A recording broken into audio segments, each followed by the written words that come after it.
Back here live at the Waterfront Village with my friend, the zombie, Jonathan. You're looking good. Jonathan just got an awesome face paint job. What do you think? I make turtles.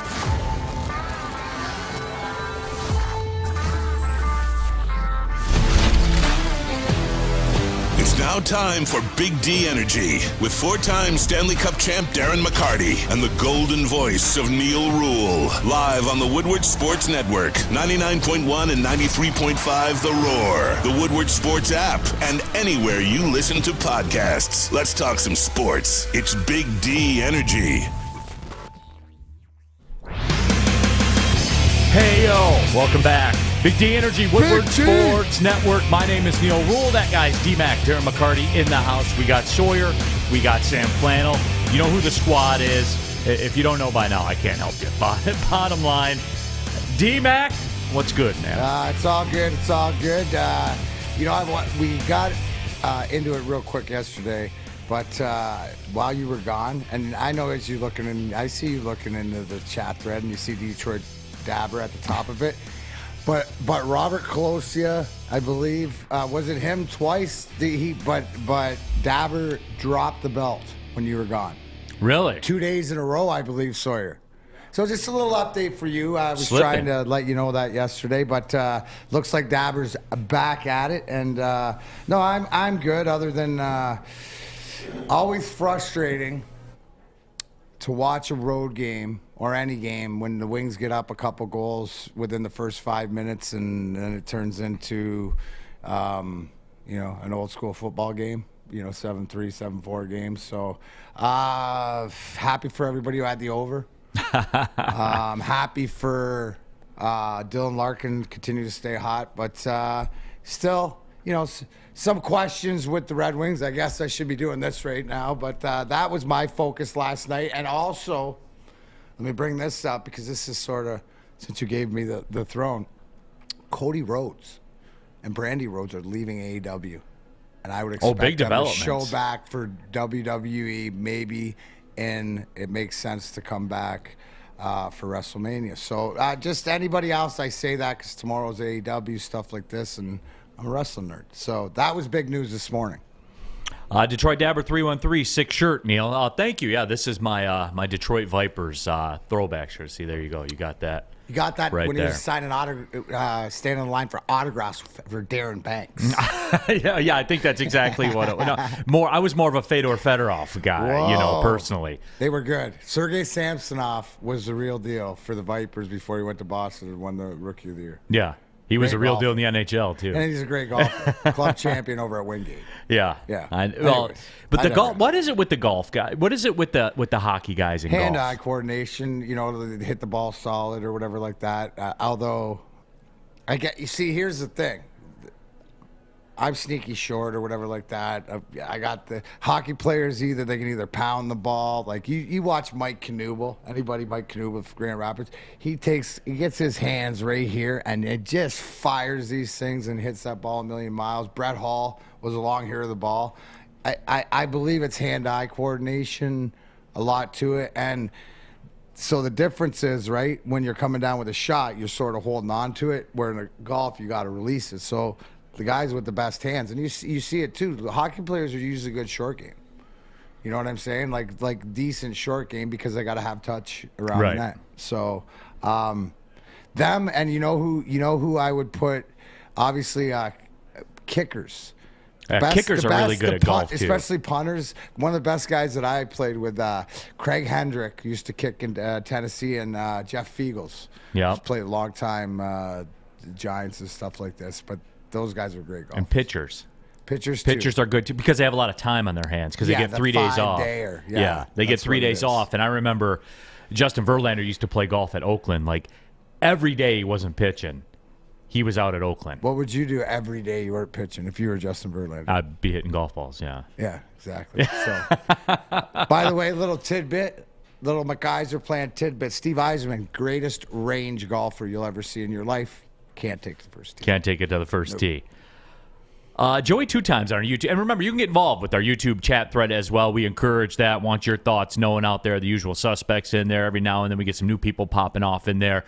The messages are moving too quick for me to get to all of them, Can I obviously. ask you guys a question? Yes, this sir. A lot while we're setting up the show, a little off topic. Okay. Remember yesterday? I said to you, and I think it was passed over too much, and I know this isn't sports, but the weather on Sunday.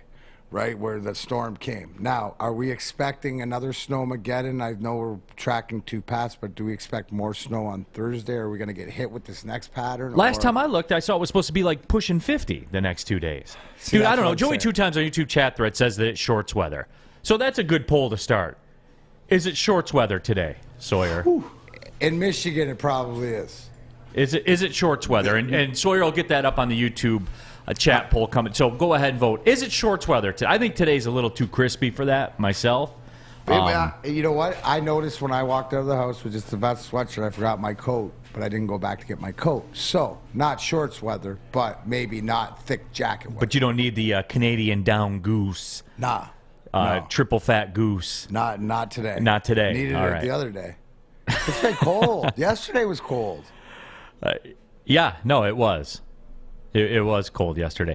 But yeah, so 40s for next week. We're supposed to turn it around. And look, we're not doing the weather forecast. We need one of those interactive maps here at the Planet Fitness Studios where I can say, and you see a cold front coming down from Manitoba. Yeah, we could be meteorologists, media guys. There you go. Sawyer put it up on the YouTube chat poll right now. Is it shorts weather today? In honor of Joey two times. Joey two times, see you inspired a poll. And we talk about that every day, where I think I've let you guys in on the process a little bit, where we have a little show sheet that we kick around back and forth, and we come up with ideas and stuff that we want to talk about. And the YouTube chat poll, it's always organic. We never know what it's going to be, and sometimes you guys provide the content for us. I made a career off that a lot of times, D-Mac, where if I'm hosting coaches shows or even broadcasting a game, I'll have people chime in on social media while it's going on, and I'll read the stuff.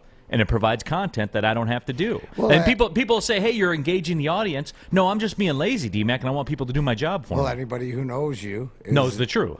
Now everyone knows the truth. You are lazy. I am. Right? You're very good at what you do, but you know what? Resistance to the path. Not Neil Rule's way. Right? The easiest resistance. But here's the one thing. You can get your sports information. We all know what happened, this and that. Woodward Sports Network and Big D Energy, we take pride in the fact that this is our show. Not just us, but the people's show, too. Well, I mean, D-Mac, they're taking the time out of their day. And a lot of people take a lot of time out of their day. And if they're working, they got it on the background. I figure the least you can do is involve them to some degree. My whole thing is with me is that as long as I was seen, appreciated, which I was always in the Red Wing organization for the job that I did. So it's like giving it back. We appreciate you too, and we're going to have some fun along the way. Yeah, absolutely. So we are going to talk Red Wings. We are going to talk a little bit about the Pistons as well. There is some more Stafford news out there. I don't know if you guys saw Richard Sherman's comments. We'll discuss that. We'll take a look at the Stafford trade now that the hay is in the barn and the 32nd draft pick has been delivered. Please tell everybody what you texted last night when the Richard Sherman came across. Well, for me, because you guys know this, and we talked about it yesterday, as a matter of fact, and I know some of you are going to go, oh, the Stafford stuff again. Well, just ride with me here for a couple minutes, okay? Because, I value your guys' opinion. Because, yesterday I sat here, looked right into this camera, and said, oh, Matt Stafford was a Hall of Famer before this Super Bowl stuff. To me, I thought. For me, there was no doubt. We were in agreement because of the yards. The yardage and stuff like this, comparison to Marino, different things like that. That was yesterday's conversation. But that conversation's been up, not the first time. Oh, Stafford's a Hall of Famer. You didn't hear going to the Super Bowl. If he wins, he's a Hall of Famer. No, they'd say, he's going to get in anyways, right? That was my opinion. What jersey is he going in with? Right. That was my opinion. Mine but what too. Richard Sherman said yesterday really opened my eyes. And we're going to talk about it a little bit later on in the show. He laid down some interesting facts, and Sawyer has the graphical part of it. Tell everybody how you used in the group, because this will preface, and this will be a tease to it, because your tweet was he woke up what? Richard Sherman woke up and chose violence. He woke up and chose about Matt violence. That's Stafford. the segue for when we talk about Richard Sherman's tweet. He looked right at the storm and went right into the eye of the storm and chose violence, man. Somebody did something in his Cheerios for sure. No, there is no question about it. Jake Wegener says, Neil getting two birds stoned at once. Work smarter, not harder. LOL. Rob J, the heating bill is expensive this year. And Dom Rivera says, especially with two furnaces. Yeah, you guys. See, that's it. You guys. By the way, everything okay? It's been cold. Family's all right. You've been upstairs and downstairs? Oh, it's been great, D-Mac. It's been great. That thing, man, that thing fires up. And now we have like the Wi-Fi controls to it and all that kind of stuff. So it's sort of like Guardian Alarm, but for your furnace. Speaking of, I went to Guardian Alarm yesterday. Did? Yeah, I went toward the facility. Yeah, shout out Guardian Alarm. Well, I'll discuss later when we get to the stay out portion of the program. They got some cool stuff they're working on. So I'll let you guys know about that. But yeah, we're going to get into all that. Talk about the turf fields too, obviously with OBJ. But there is something that I want to talk about, DMAC 2 hockey-wise, and what I'm seeing with the Red Wings. And I saw earlier in the chat where somebody said it wasn't the typical Red Wings collapse. So we'll discuss, and I think it's time. I think it's time to address this too with the Red Wings as far as they're concerned, because we are seeing, and I don't. It's not concerning, but it's concerning. If that makes any sense. Yeah, because what you're seeing is part of the evolution, I feel like. Not a trend, but you're starting to be a trend. I guess it would be a habit, right? Maybe it's like raising kids, right? And you see them maybe it's like go outside and put their fingers in their mouth. No, don't put your fingers in your mouth. That touches something. You teach them how to wash their hands first, right? Like you put that buffer in there, the kids are going to be kids. These kids are going to be kids too, but you want to break them of a habit. Like, you'll allow them to make those mistakes if you know that you're going to learn from it. But when they're making the same mistakes and can't self-correct, that's when you need to step in, because it's foundational. And I think this week, too, we'll get a little bit deeper into the whole Red Wings situation. We've talked about the salary structure and the draft picks and the rookie contracts and all that stuff, but I do want to get into the nuts and bolts of it. We'll have some time to do it this week, certainly going forward with football wrapping up and the NFL playoffs being done. So we're going to get in. We'll get a little hockey geeky this week. And I know there's not a lot of shows in this town that do that anymore. And they claim it's bad for ratings and stuff like that. But again, I go through the chat thread of what people are talking about. We have a hockey passionate audience. We do, and I guess that comes with the territory with you being on the show. I don't know certainly about that, but it would seem to me as if you're going to talk hockey anywhere that you might want a little insight from a guy who's been there with your team. So it's a little bit different. So we're playing with the loaded gun. So the rest of them, yeah, they can say that. I had a bit for a long time that I wouldn't talk hockey because no one likes hockey, but our fans do, and it's about them, and that's the whole thing if we're all together. So if people don't tell me what, tell me who, if this is where you go to find out a little bit of hockey, a little bit of insight, and what I try to do is what I love about the wrestling world is try to give you a little bit behind the curtain, right? A little bit of the why. It's not the right or wrong, it's just the why of how I've seen it, how I've grown it, and because I was trained in the same, right? I'm a knight in Scotty's army, right? Just like the rest of them. Just because they're still serving in the military and on the thing, and I'm a civilian, doesn't matter. I still didn't lose the knowledge and everything, so I can see it, and I love that, and I love sharing that. I was fortunate enough to. If you follow me on Darren McCarty Ford Twitter, but there's a small one of the best social influencers in Detroit, by the way. Don't believe me, believe our Detroit magazine. And you can vote on there and stuff. You can vote a straight Woodward ticket if you want. The whole Woodward ticket, T. Foss, Neil Rule, D. Mac. There you go. If you want the trifecta, that'll pay. Where was I? Sharon, talking about Sharon. You like talking about hockey, but sharing experiences and all that stuff. Well, it's that sharing, and then on Twitter, if you follow me, there's a really good younger fan base, and it's just trying to narrate the way. So being able to watch some of the games with them and stuff like this, or to see their perspective, because just because I see it my way, it's not the only way. And I'm open to see, why do you think that? Why do you see that? Some of the most poignant things, I'll tell you this. The best thing the other day that Adriana said is that Danny DeKaiser, when he, and to me it's about being healthy, but when he plays within himself in his role and not what he thinks he has to be a Superman or do things that he can't do, he's effective. He played good at that home game and stuff like that, and I think that's a... Well, you know what that is? He's finally come off the high of taking $20 from me on the golf course. He got you for 20? Oh, he got me for 20. Yeah, no doubt. I didn't know that. I didn't know that was... Darren, I was so pissed, too. He's like, hey, we'll give you 2 aside. And he comes out there. He's hitting 3 irons to 4 feet and stuff like that. I was like, get out of here with that. 2 aside. Now I see what it is. I'm still bitter about that. You are still bitter, but bitter. But you know what? But there's nothing I can do about it. Is that why you were at Guardian Alarm yesterday? Well, no, I was at Guardian Alarm because they were talking about some of the cool stuff that they're doing. They're upgrading their facilities. They're moving into a new building and all that. So they really let us behind the curtain yesterday. They did. And it is, they are, and I know they've been around for a long time. Like, I understand that. But there was some pretty cutting-edge stuff that they're doing, that they're piloting in schools and stuff like that. You talk about being guardians, stuff that they're talking about doing with schools. Stay tuned with Guardian Alarm, man. Well, Stay tuned. I think as I get into their read and stuff like that, the big thing about it's the people. It's the people behind it. And you mentioned schools. It's not just residential. It's also commercial. So Guardian Alarm...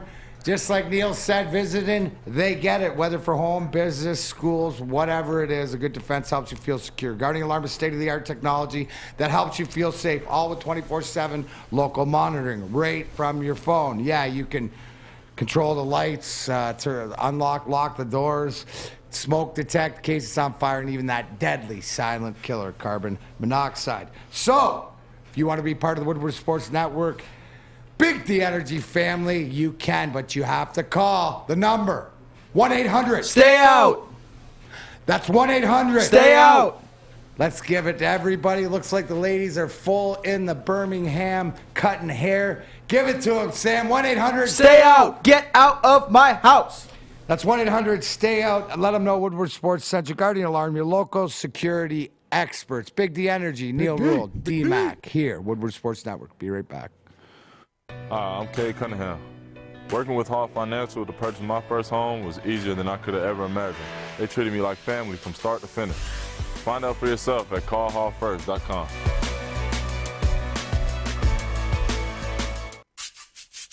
You don't have to go to the beach, man. You don't have to get your butt crack full of sand. You just need a little chili peppers, man, to get that glowing beach chili peppers. Monday, February 21st from 11 to 1 p.m. Join Woodward Sports and Big D Energy for the grand opening of the Berkeley Chili Peppers Tanning on Woodward between 11 and 12 Mile. Come hang and join the Pepper Club. Best deals on unlimited tanning. You just need a little chili peppers, man. Detroit Sports on Demand. DeAndre Swift, he's going to take it all the way for the touchdown. Open in the corner, he tripled. Make sure you download the Woodward Sports app today. Take us with you everywhere you go. Search Woodward Sports Network or WSN Live.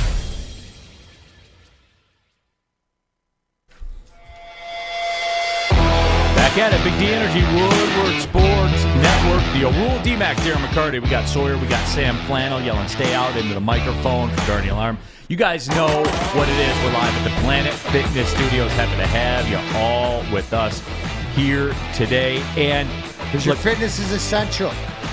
None of that. No, absolutely. We'll get, guys, keep the Red Wing energy because we're going to get to it. I hear people, and I'll ask D-Mac flat out about the Jeff Blashill situation because look, every sport in this town has their certain, for the Lions forever, and even this year when he's not here, it's Stafford, right? Stafford's the thing all the time.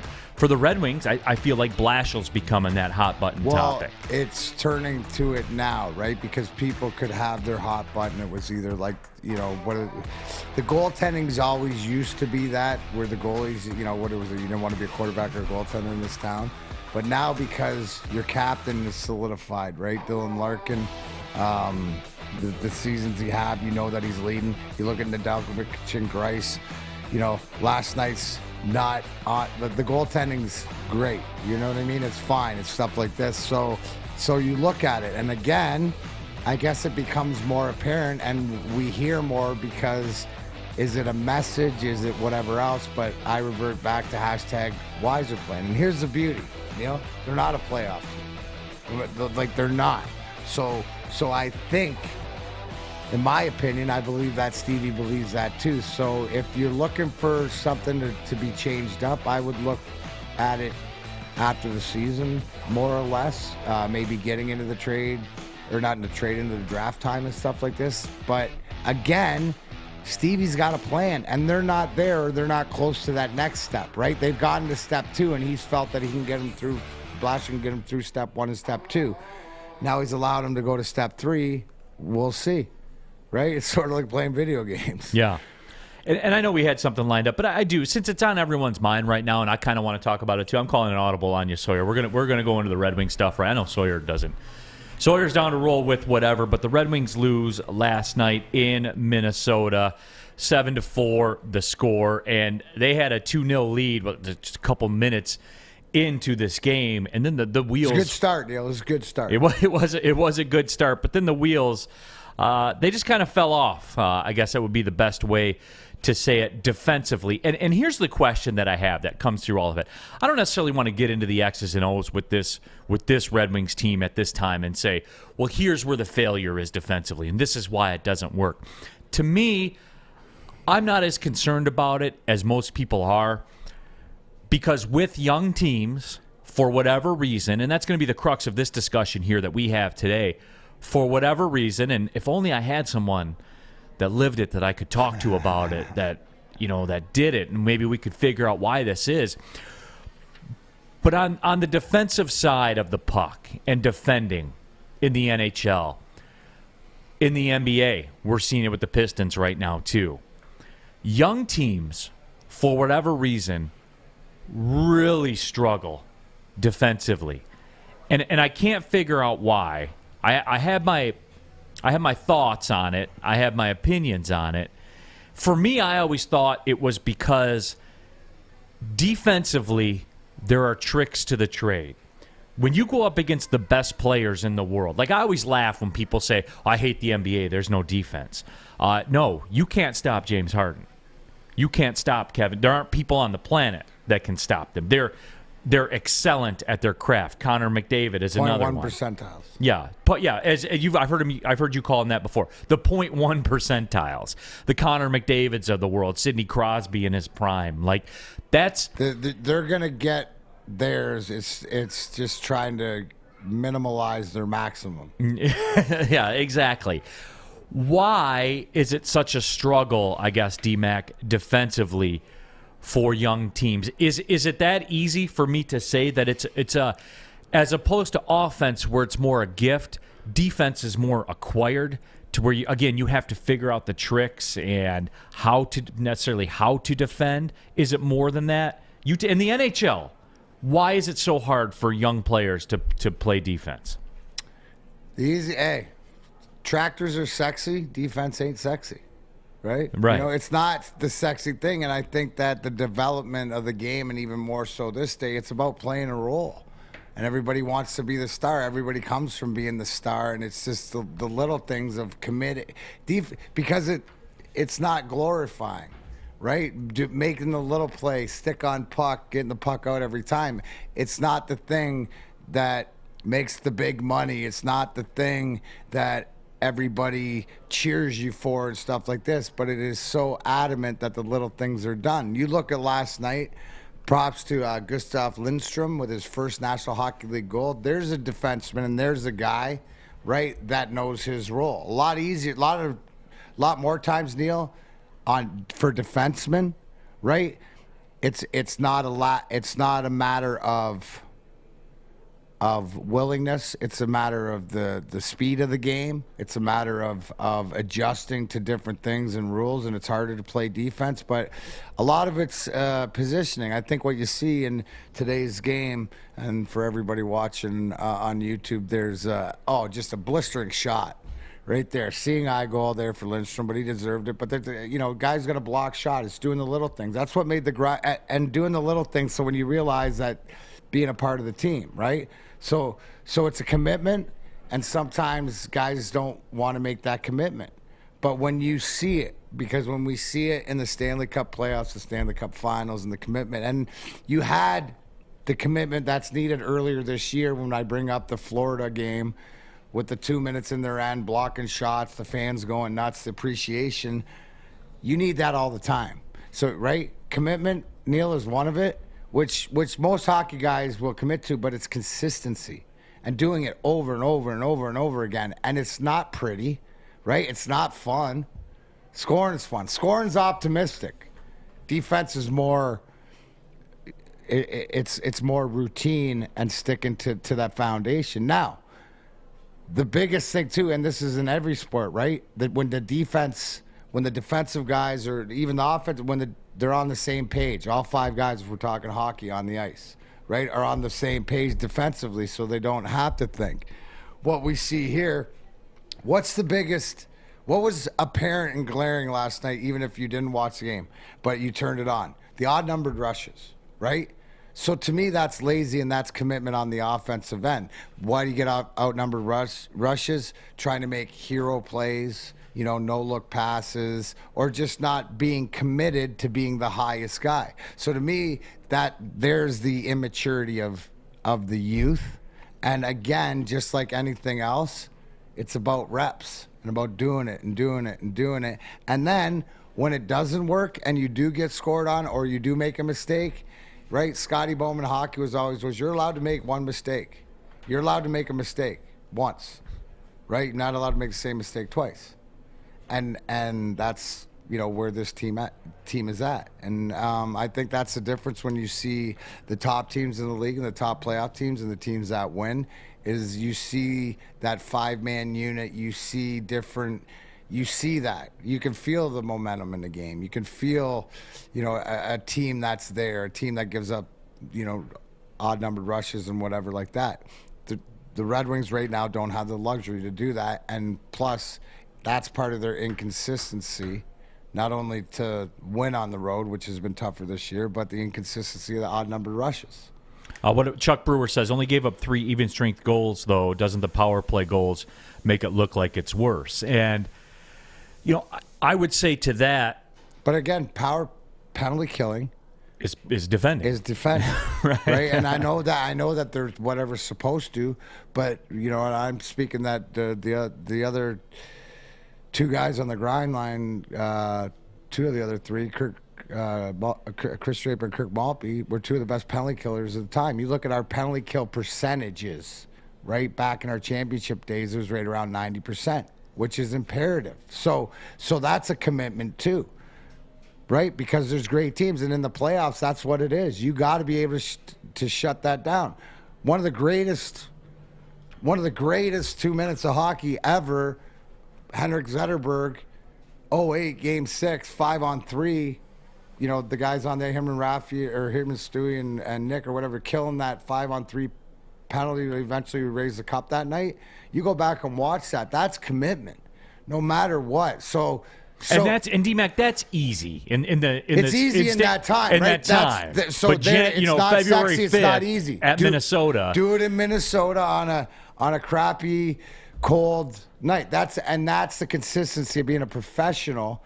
The championship mentality of it doesn't matter where, when, I'm not feeling good today. I'm not doing that. No, you're going to go out and you're going to make sure whatever it takes that you got to do your job. And it's that commitment to detail.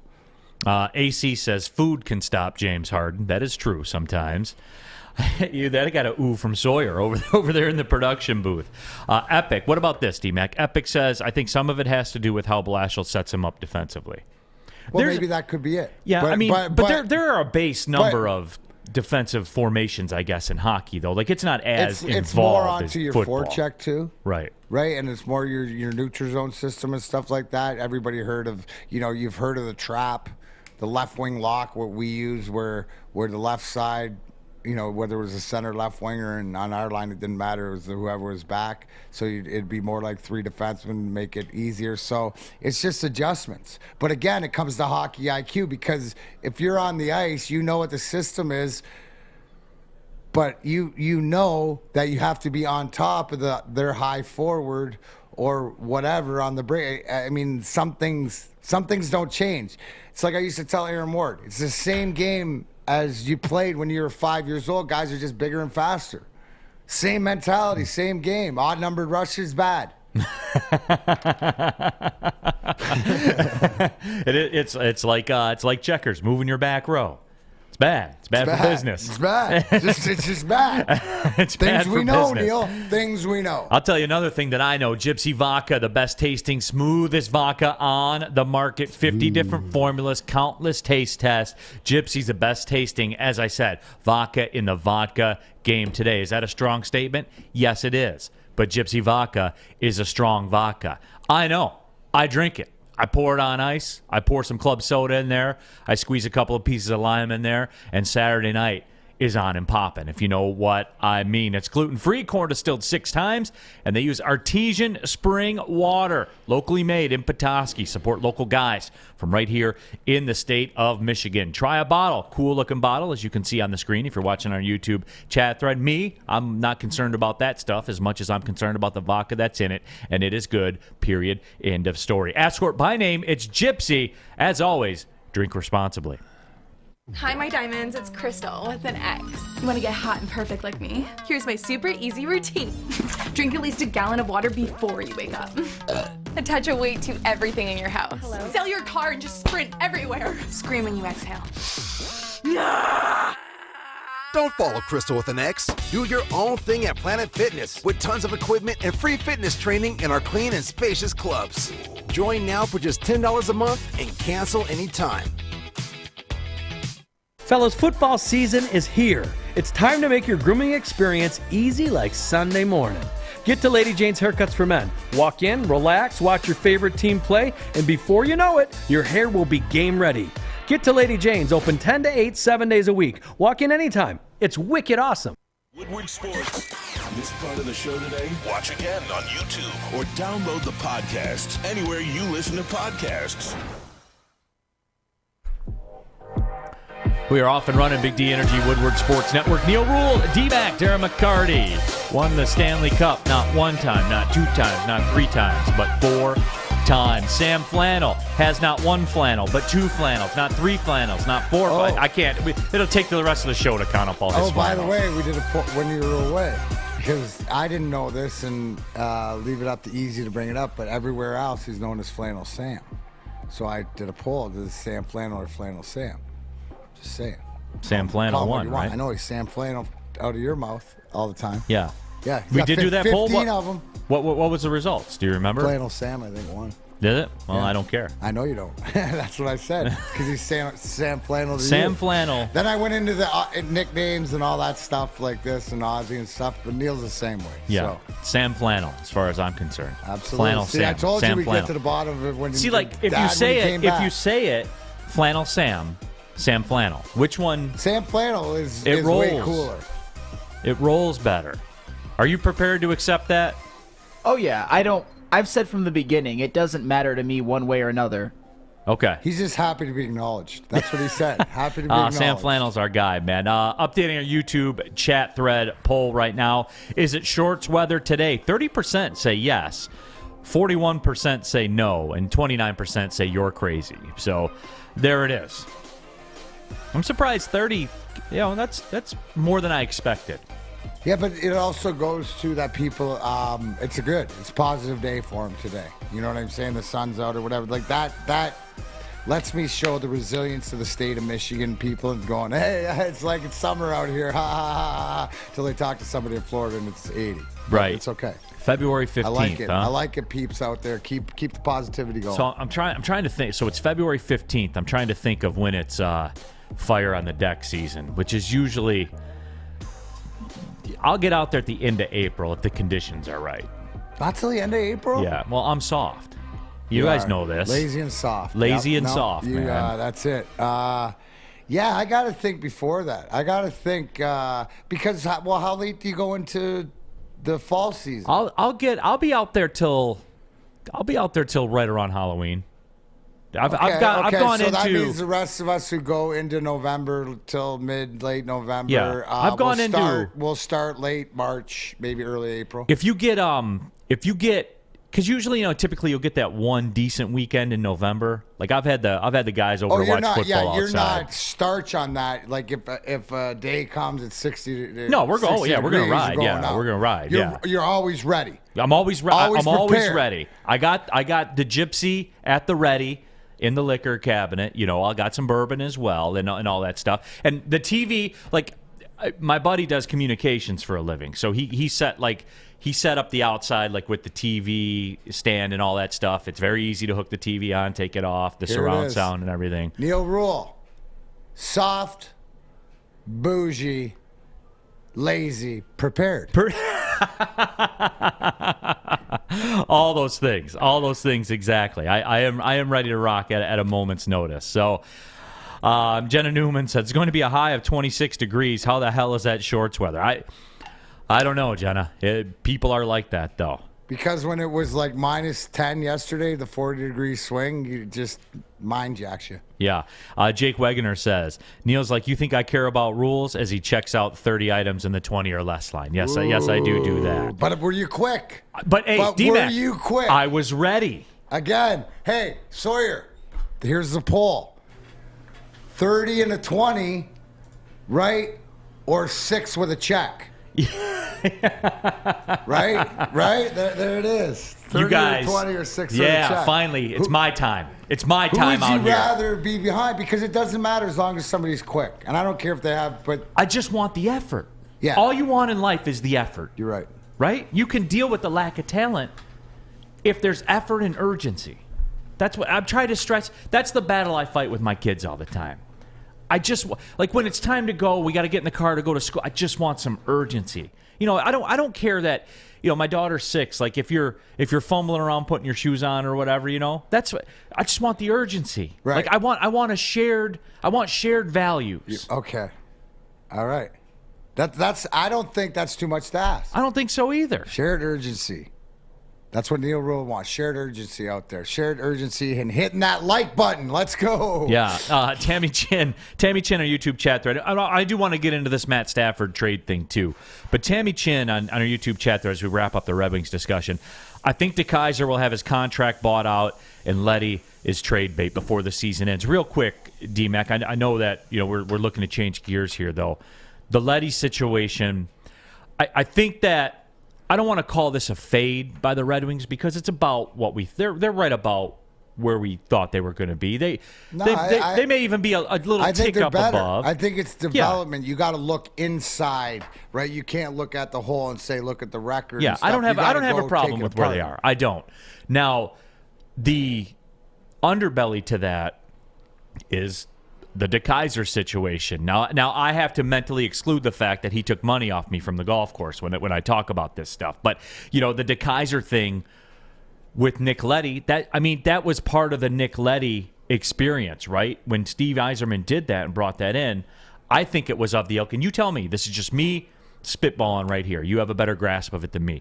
The Nick Letty thing to me was, I'll bring him in. If things go better than the plan, all right, we got Nick Letty here. But if things don't quite go to plan, all right, we got Nick Letty here.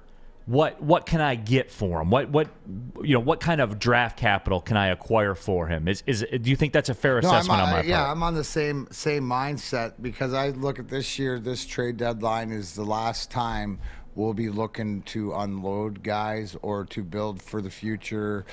Nick Letty's a certain type of guy. I'd add to it that I think he was brought in to do what he's doing behind the scenes. Early on he played with Mo Sider, but it's just the development of the, between him and Stahl and all the guys in Mo Sider's here. It's that way. But this is the last year that we'll be building. I think moving forward that what Tammy says is probably truer than not if I was a betting man that both of it is. But this gives you an opportunity right now for a bunch of guys to get rid of. But I believe that when it comes to the trade deadline, when we're sitting here next year, we're going to be looking at who is out there that we can acquire. You know what I'm saying? And then say who would be in a deal. So next year we'll be probably looking to put deals together. Right now, I'm sure Stevie's fielding so many offers, and like I said, hashtag Wiser Plan. So it's nothing new for him. You know, it would seem there. Neil, what I tell everybody else to do is do what I do. Who's the plug and play pieces? You know, who's going to be here? Like, who on defense right now do you think's, you know, our stalwart pieces moving forward? Well, you got Sider, you got Aronik. You know, Gustav Lindstrom provides you, you know, that 5'6" guy. Yeah, and stuff Lucas like Raymond and Sider are rookie deal guys. He's more valuable to the conversation we had in last segment about defensive play and stuff like this, which you can put him with because he's so reliable. You look at his numbers and you look at stuff, but he's not flashy. So when everybody, when your offensive guys have that Lindstrom in them, right, then we'll be better. But yeah, I believe absolutely you're right. I don't know if I'd expect Nick Leddy to be here after the trade deadline, but again, and here's the one thing: it would shock me if this is surprising at all when he signed that Stevie didn't say this is what I need from you, and so if you ask Nick Leddy, no matter what happens in the summertime, he'll probably tell you, yeah, if he got traded, he knew that he was a piece. Or whatever else. I look, you know, is Mark Stahl one of those pieces too?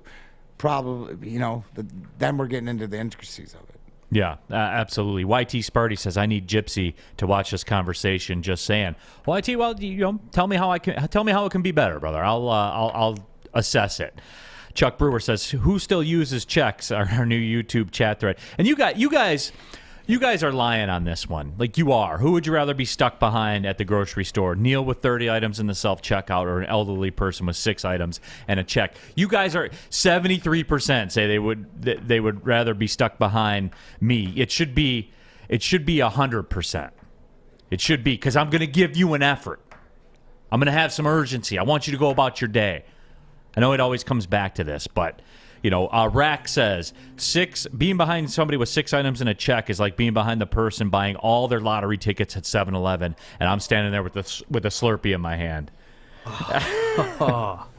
That is that struck a chord with you, huh? Well, yeah, you're just trying to buy like a Gatorade or a body armor, and this one guy's buying 7 lottery tickets and scratching them off right there. And I'm like, dude, let me just hydrate.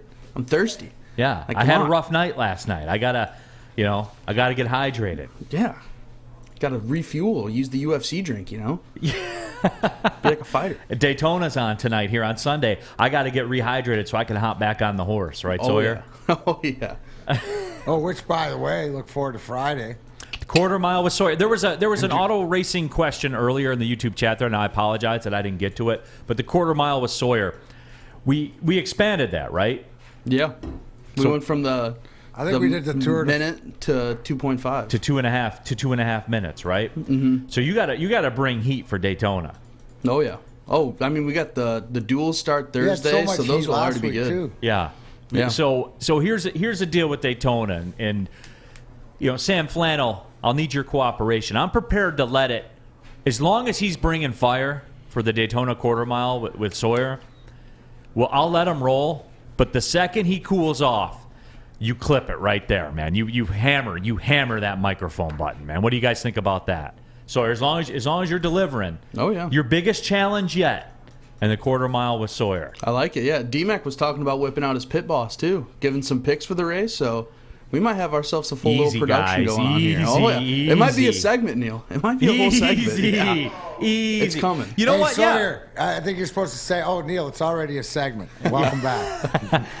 You know what? Yeah, let's do that on Friday. If you guys are cool, we'll do a Daytona segment on Friday, because I do have some questions about it, and they're common questions, and I think that you guys will be able to provide answers for it. So I do want to do that. I think it will be a good time. And speaking of Daytona coming up this weekend, mybookie.ag is the play. We just talked about it. D-Mac's the pit boss. He'll have some picks for you. So here's what you do. You go to mybookie.ag, use a promo code Woodward. They'll double your first deposit all the way up to $1,000. Now we are rolling. They'll have and look, I know football's over, but they'll have all that Daytona action. There's matchup plays that you can do. You can bet top 10, top 5, the winner of the race. Some pretty good payouts on there. And, I think I'm going to tap in this weekend on Daytona. Oh, yeah. So we'll listen.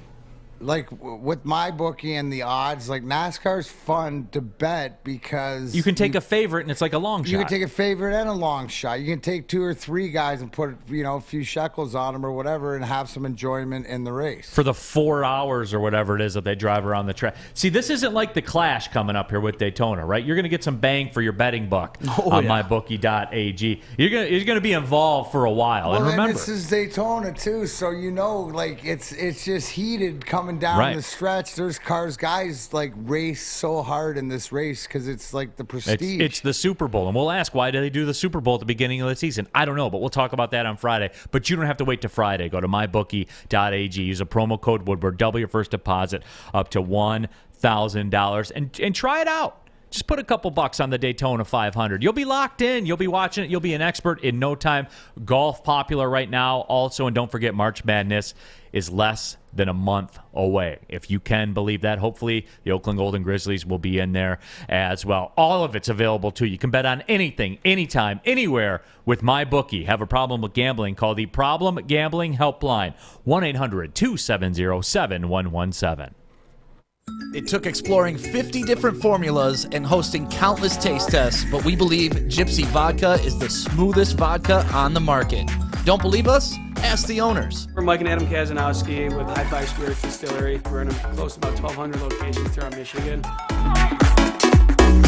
wanted to create a brand that was geared more towards freedom, love, adventure, and at the end of the day, we really wanted to tell a story that inspired other people to take risks, follow their dreams, whatever that might be. Your Detroit alternative to the normal sports blah, blah, blah. It's Woodward Sports.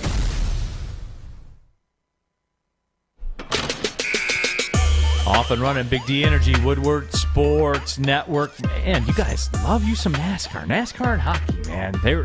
People love it. My name's Neil Rule. Wrestling cannabis. There we go. That's all you need. Sam Flannel in the house. We got Sawyer as well. Just kind of dismissively, passively talking about NASCAR. AC has a question. Sawyer, why do fans hate Kyle Busch? Speak of the king. Not the king, sorry, Mr. Petty. Speak of Rowdy Busch in very good tones with me. That's my favorite driver, along with Brad Keselowski, and they're two polar opposites. Why? Because his name's Rowdy. He rubs people the wrong way. And, I guess he can be controversial at times, right? Yeah. But here's the one thing. What you've seen is since he's has his kid and been out there and whatever, I think he's come around. He's softened a little bit. I like the person more now and sort of understand him. The one thing that I give him credit for is him and his wife Samantha. They've had problems having kids, and they've been very forthcoming about it with their platform. So I think it's helped other people and they help other families. So I see him like he was a little punk, right? But I loved because the way he drove, like especially.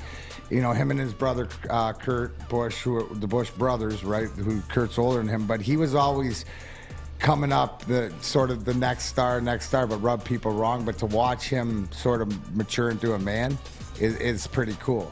Like I said, are you a Busch fan? I'm kind of indifferent on him. When I was growing up, I wasn't the biggest fan of him, just because it's like what you said. He was just abrasive, like.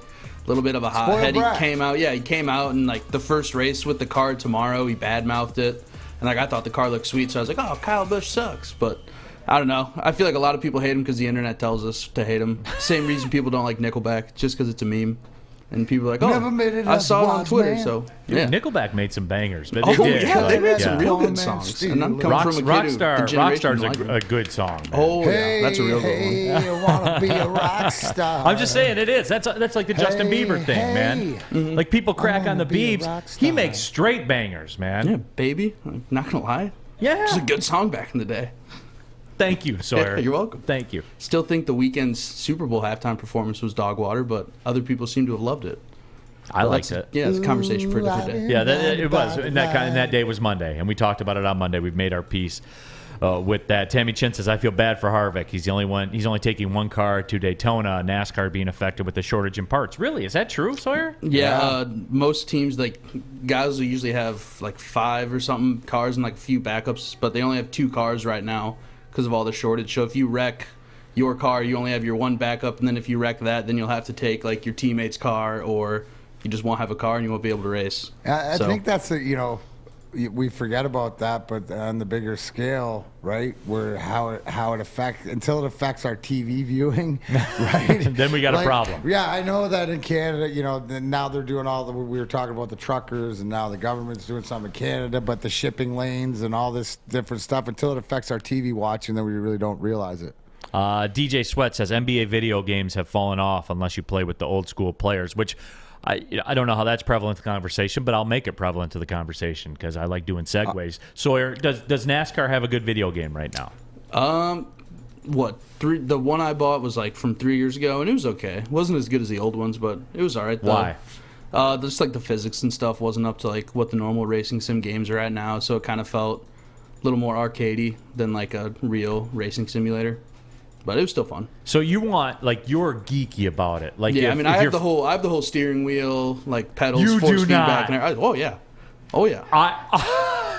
You do not. I promise. I'll take a picture of it. If I had the bread or whatever, I'd stick one of those sim racers in my house and drive around. Hold on. Oh yeah.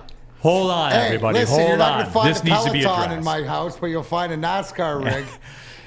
This needs to be addressed. Oh yeah. So strictly for playing the NASCAR racing games, you have the steering wheel. Oh no, it's not strictly NASCAR. No, like I mainly play Gran Turismo on the PlayStation or Formula One, or there's a game racing games. Yeah, hey Sawyer, watch this. Yeah. O'Neal. Yes. Let me take you back to your youth. Do you remember ColecoVision when they had the pedal and where you had to hit the pedal like this, and where it was like the first inclination of driving the car? I like pole position as much as the next guy, but I wasn't putting a steering wheel in the. So all right, guys. Sawyer, you and I, bud. Guys, everybody. Let me know, where'd you get it? Which one would you get? Logitech.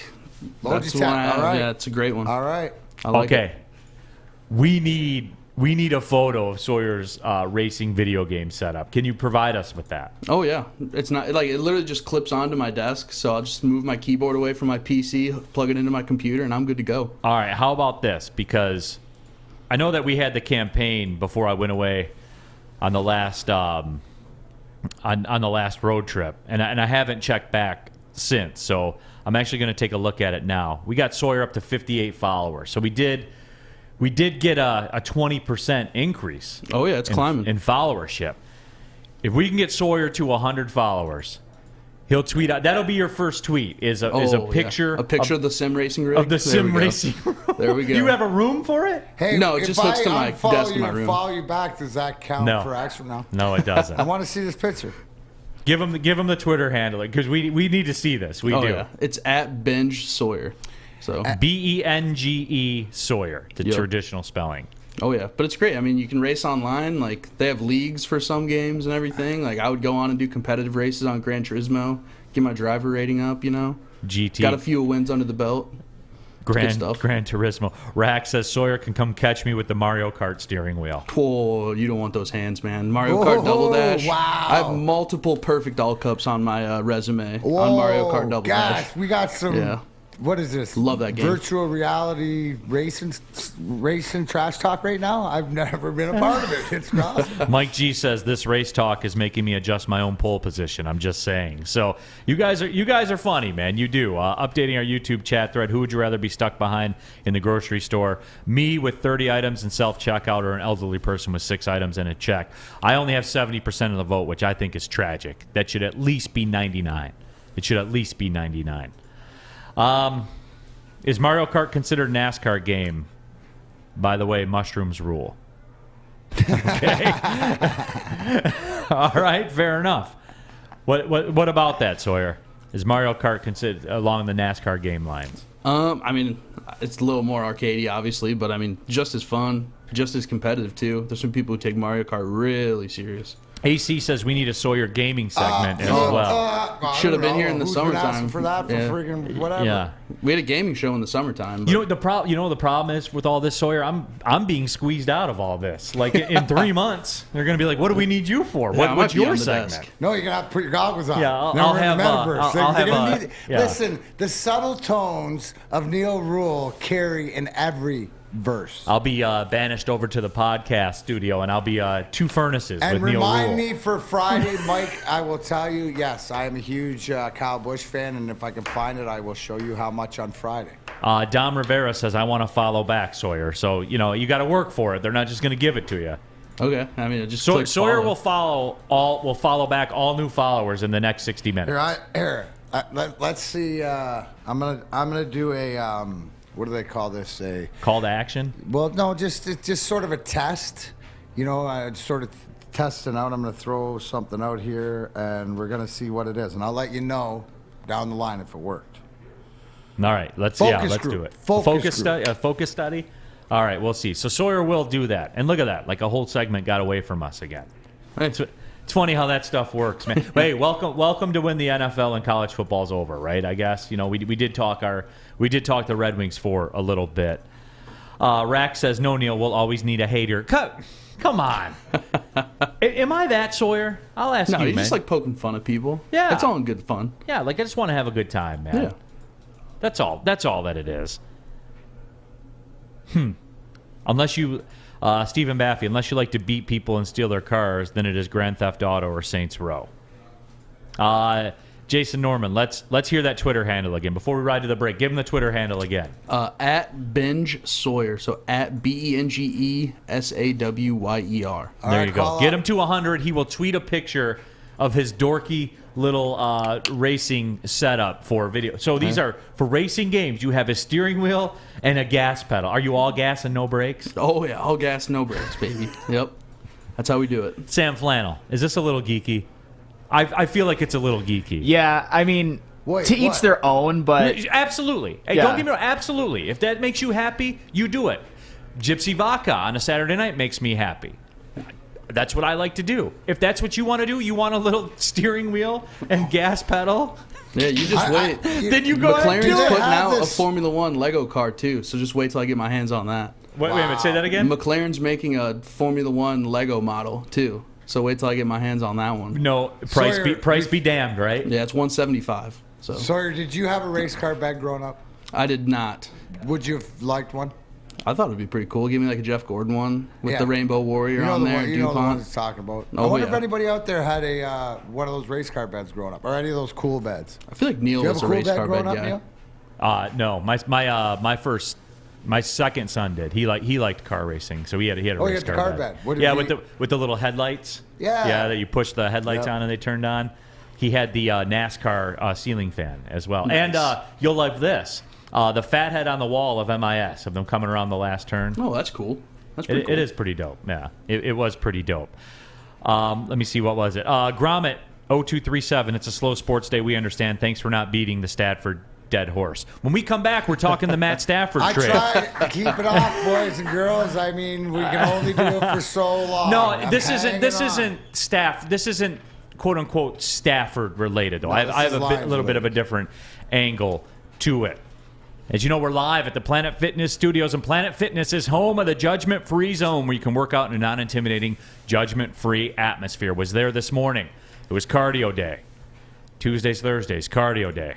4 miles on the treadmill, just over and over and over again. But you know what? It's cool because I dig the environment at Planet Fitness. Membership, just $10 a month. Running a special right now, $0 down, $10 a month. Just tell them I sent you to Planet Fitness, or Woodward Sports sent you to Planet Fitness. They also have a black card option available, just $22.99 a month. Unlimited use of the unlimited tanning, hydro massage, massage chairs, total body enhancement. And the biggest thing I think with that, access over 2,000 locations worldwide and unlimited guest privileges. Every city I go to, there's always a Planet Fitness that is close by. It's very handy to be able to just walk into any one of them. Join today in club. I'm right down the road here at Maple in Troy. Go tell my guy Matt there that runs it. Woodward Sports says hello. Great Great club there. I do. I enjoy it. Matt and everybody, they're really cool out there. Very clean. Everything's awesome. Or you can join at planetfitness.com as well. No matter where you are, there's a Planet Fitness close by.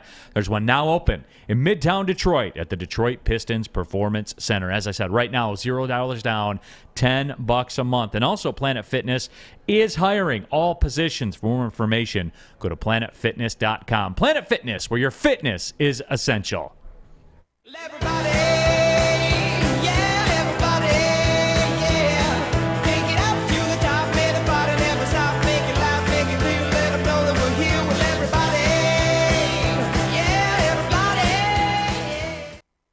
Make sure you download the Woodward Sports app in the App Store and the Google Play Store today. Take Woodward Sports with you wherever you go and listen live on your phone or mobile device.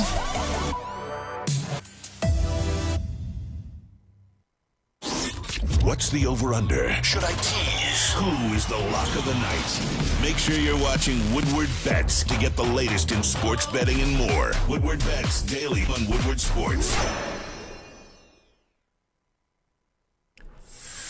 Pulling up on the second hour of the show, Neil Rule, D-Mac, Darren McCarty, Sam Flannel, and Sawyer here when he's not at home playing his racing setup with his actual steering wheel and gas pedals that he will tweet a photo of. Can we play, if I had the same game, could we race each other? Yeah. No way. Oh, yeah, we could get in the same lobby and just trade paint for a whole afternoon or something. Wow.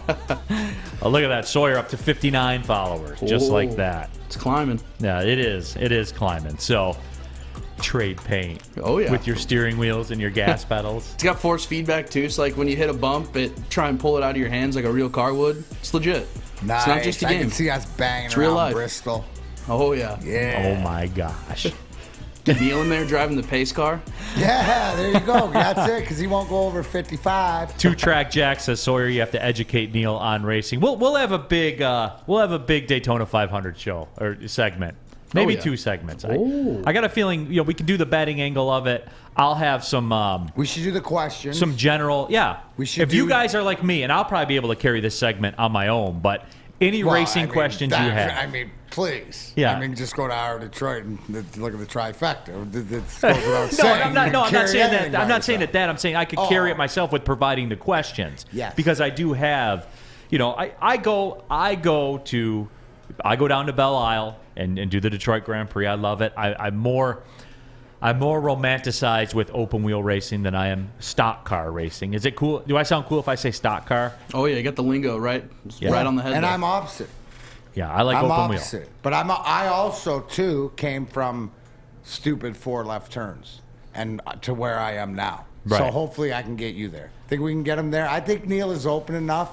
He likes facts. He likes truth. Calls it the way it is. That we can educate him. We might have NASCAR's latest, newest, greatest, lazy, prepared fan. AC, Neil, you watching the Olympics? I'm not going to lie, bobsledding was entertaining. Nope. Haven't watched a second of it, other than when they tried to throw a curveball at me after the Super Bowl and just slid right to the Olympic coverage. Nice try, NBC, but I saw through that. I was on it for about 15 seconds, and then I turned on NFL primetime. Good try, though. Listen, I threw on Monday Night Raw last night, and the Olympics was on, and so they didn't get my viewership. You didn't go to Sci-Fi? I couldn't find it. It's on Sci-Fi, bro. It's on USA. Where do you find it? You got to download that app or something. Do you see what I mean? Do you see what I mean? Then I just went into instead I went into a Star Wars. I can never go wrong there. Into a Star Wars bubble. Mike says I'd poke fun at Sawyer if I could get past Rule Breaker at the checkout line. You wouldn't have to, because I'm moving. Even if I have 30 items in the 20-item limit. Updating the poll, who would you rather be stuck behind in the grocery store? Me with 30 items and self-checkout up to 72%. Elderly person with 6 items and a check at 28%. And look, some of you people are prepared to die for your principle. I understand that. You're going to die for your principle. That's fine, but you can be wrong, and you can take more time because it's going to take more time. I did want to touch on this, too, and this isn't easy. It's not a Matt Stafford thing. It's more of a principality thing of the trade. And I think there are some uniform truths Well, I think it's its finalization, right? It I think took so. to this point to see exactly this is where we're at. This is where we're at with because everyone, like, we deal in yes or no, even or odd, black or white. Everything is either right or wrong. It's not, I lean more towards both things can be true. However, this being said, as we revisit the Matt Stafford trade here on the Tuesday after the Super Bowl, it is Tuesday, right? Yep. Okay. And the Tuesday after the Super Bowl. Yeah, Oak Island's on tonight. Okay, there you go. They're going to find something tonight. Anyway. I think it is an absolute that the Rams won the trade. And why do I say that? Because they won the Super Bowl. That's the end goal. That's why they did the trade. If we're keeping stats, Yeah. I'm going to sit up here and go 4, I win, right? At the end of the day, if it's about championships, right? Who hoists the trophy? So to say that right there, win. To my point, though, Neil, with now that we know second overall, 32nd, 34th pick, right? Can we make both things true?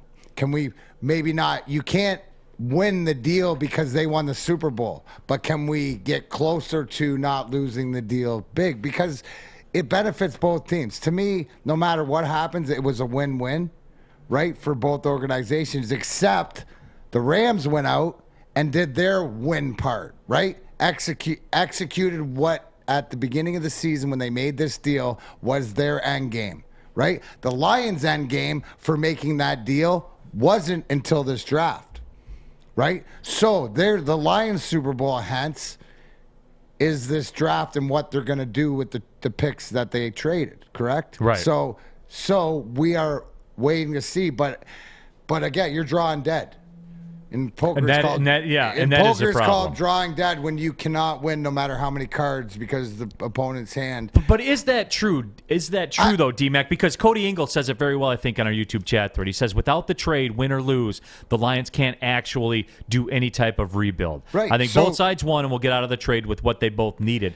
And that's it. Here, because the Rams won the Super Bowl, they get to stand here, right? In making this trade or whatever, it was never about Goff and this season or whatever.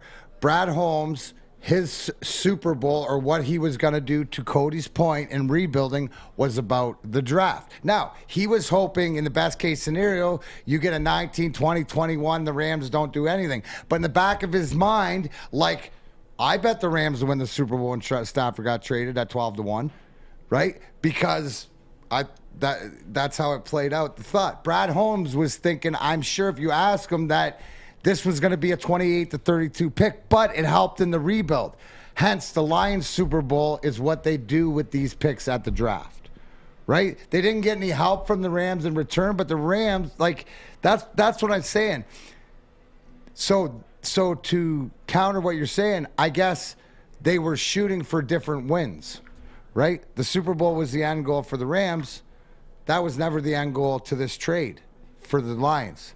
The draft is. Let's see what happens. Right, and they needed to quote, flip the roster. And Gromit0237 says, only a Lions fan would think it's a win-win. Well, Gromit, that's the only outcome it can be now for it to be, I guess, acceptable to Lions fans. But don't you, both, like, different organizations have different needs. Not everybody needs the same thing.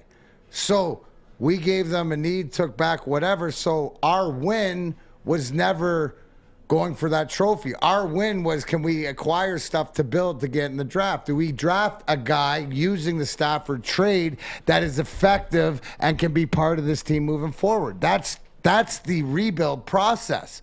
Look at the Red Wings. Stevie's been here 3 years or whatever like that. Now you're just starting to see, and I know it's hockey and it's different, maybe an extra year, but that's the same sort of thing, building with standard, solid players. And you're going to get a solid player at 32. Can you get the right one to benefit your team? That's the question. Do you pick the right one? And that is. And it's not, for me, and you guys, I think, get a feel for where I am with things. The thing that has me the most excited about Brad Holmes is the Amon-Ra St. Brown thing, like singular. That is. And I equate it to the scenario that I talk about all the time. Amon-Ra St. Brown's entire contract with the Lions is less money than Kenny Galladay is going to make in his first 4 games next year, like in September. You could pay for Amon St. Brown's entire contract with Kenny Galladay's 4 game checks in September. That's what changes the franchise, and that's never been here before with this team. The value of draft capital never been valued here before. The last time they were good back in the early 90s, it was because they hit on the draft regularly with the Barry Sanders, with the Chris Spielmans, the Benny Blades, all of those players. That's why they were good, because they drafted good players. Now there's a value on draft capital here, and that's why I'm encouraged. That's why I'm excited. And, the Stafford thing, we laugh about it, and it's become a pretty good show topic and all that stuff. And even this, look on the YouTube chat thread. You guys are following along. Everyone says, well, you're beating the dead horse with the Stafford. D-Mac, look at the way this thing explodes every time we talk about it. Right. Every single time. I mean, it's measurable. It's not what we think, D-Mac. It's what we know. The facts are the facts, is that everybody's going to chime in from somebody. I have to bring up a Bobby Lane comment. Obviously, they're councilman. I see that. To different things, but it strikes a nerve. Right? And I don't understand. Like, this is where we're at. And it's sort of like either you're going to be happy for your ex or you're not. Right? You've either moved on with your life and can say, my thing is I'm happy for him from the time invested. It's like a relationship, but it's sort of moving on. Go do your thing. Be out there on the west side. You be you. I'm going to go do me. Right? Because now I know I have to move on. Because with you, I could not grow myself. So as the Lions and the fan base and whatever else, it was the needed thing. Now, some people are going to be scorned. Some people are going to be over exuberant and still try to get their boo back. I think D-Mac, I think there's a segment like me that don't care. He's gone. Like, I don't care. Right, just the one that just rips through him onto the next one. Yeah, because I'm still a Lions fan. You're like Drake. You know what I'm saying? Telephone number, whatever. Yeah, I'm still here. I'm still a Lions fan. I'm not going anywhere. No, but that's the whole thing. So then there's the other ones that is like, okay, congrats, whatever, but what did we get in return? Okay, right on. We got our favorite car. And we got, as somebody said, we got the Batmobile bed. Just like we got his kid, right? But what did we get in the split, right? So don't be mad that he went out to chase his dreams in Hollywood and he met his fairy tale ending. You decided to stay here, work on this, do this. You're satisfied with what you have because you know what you have to build towards. You know that you don't want the flashy thing and stuff like this. You're not going to commit longer than you know moving forward. What you're going to do is you're going to look and say, hey, you know what? Maybe this time I'm going to go with somebody that doesn't smoke or doesn't, do something else. Maybe there's a behavior that you didn't like that you're going to try to change, but you're going to try to get better, and it's about your evolution. That's how we have to look at it as the Lions, that this is a new day with a new regime, not making the same mistakes. Rack says, oh no, not you too, Darren McCarty. My fiance is obsessed, and they never find anything. That's your little show tonight. What? Were you talking about a show you're watching tonight or something like that? Oh, Chris Oak Island. What are you talking about? Some chick show? Get the drop it. No, I said Stafford's like you're leaving and going like a girlfriend. The Chris Oak Island's the only thing on at Tuesday nights, and they're going to find something tonight. Gosh darn it. Coming in tomorrow, they're finding gold tonight. You know who finds gold every single time when he's in the Fulling warehouse? Sawyer does. Oh, yeah. I do, because every time you go there, you just hit up that $2 mystery beer machine, and you're given a hitter beer every single time you go. Hey, let me know next time you're going, nice. bro. I want to give you $4. I want you to step up and get that craft Neil Rule bougie beer. You can get the Neil Rule on the top shelf or the Sawyer Bench on the bottom. Oh, yeah. Get that Neil Rule mystery beer. That $4 naughty special they had going during Christmas time, the naughty or nice. So maybe, we haven't even branched out to the $4 mystery beers. We've only been hyping up the $2. So maybe there's a whole new world out there we haven't even experienced yet by hitting $2. So, Darren, I'll definitely hit you up next time we go. I'm trying to go sometime soon just because football season's over. We're all going to be bored. All going to be itching to get our hands on some pigskin, throw it around a little bit, maybe feel dominant, knock down some pins, maybe scare some people, pull a train horn for plunking that middle pin out. I don't know, just a test of accuracy to see how well you're doing. See if you're really dialed in to those 10 pins sitting across the lane in that ginormous warehouse they call the Fulling Warehouse in Hamtramck. I mean, you guys can literally show up, pay $10, play from open to close, till your arm gets sore. I mean, bring your own food while you're there. Uber Eats in. Have a pizza delivered. I don't know, whatever you want to do, whatever you're feeling, whatever your taste buds are craving that day, you can do it. And if you're throwing a party or you want to be alone, you know, not really hang out with the general public, you can rent a private lane for $120, up to 10 people for 2 hours, which, I mean, I highly recommend that. We had to go there for my father's birthday, had to rent the lane beforehand. It gets real packed on the weekends because it's such a popular destination. Everybody wants to go there. Just relive the action from the football season. Even though you're not on the gridiron, you're on the gridiron of the Foaling Warehouse, you know, knocking down pens. You can imagine they're defenders or wide receivers or whatever you want to do.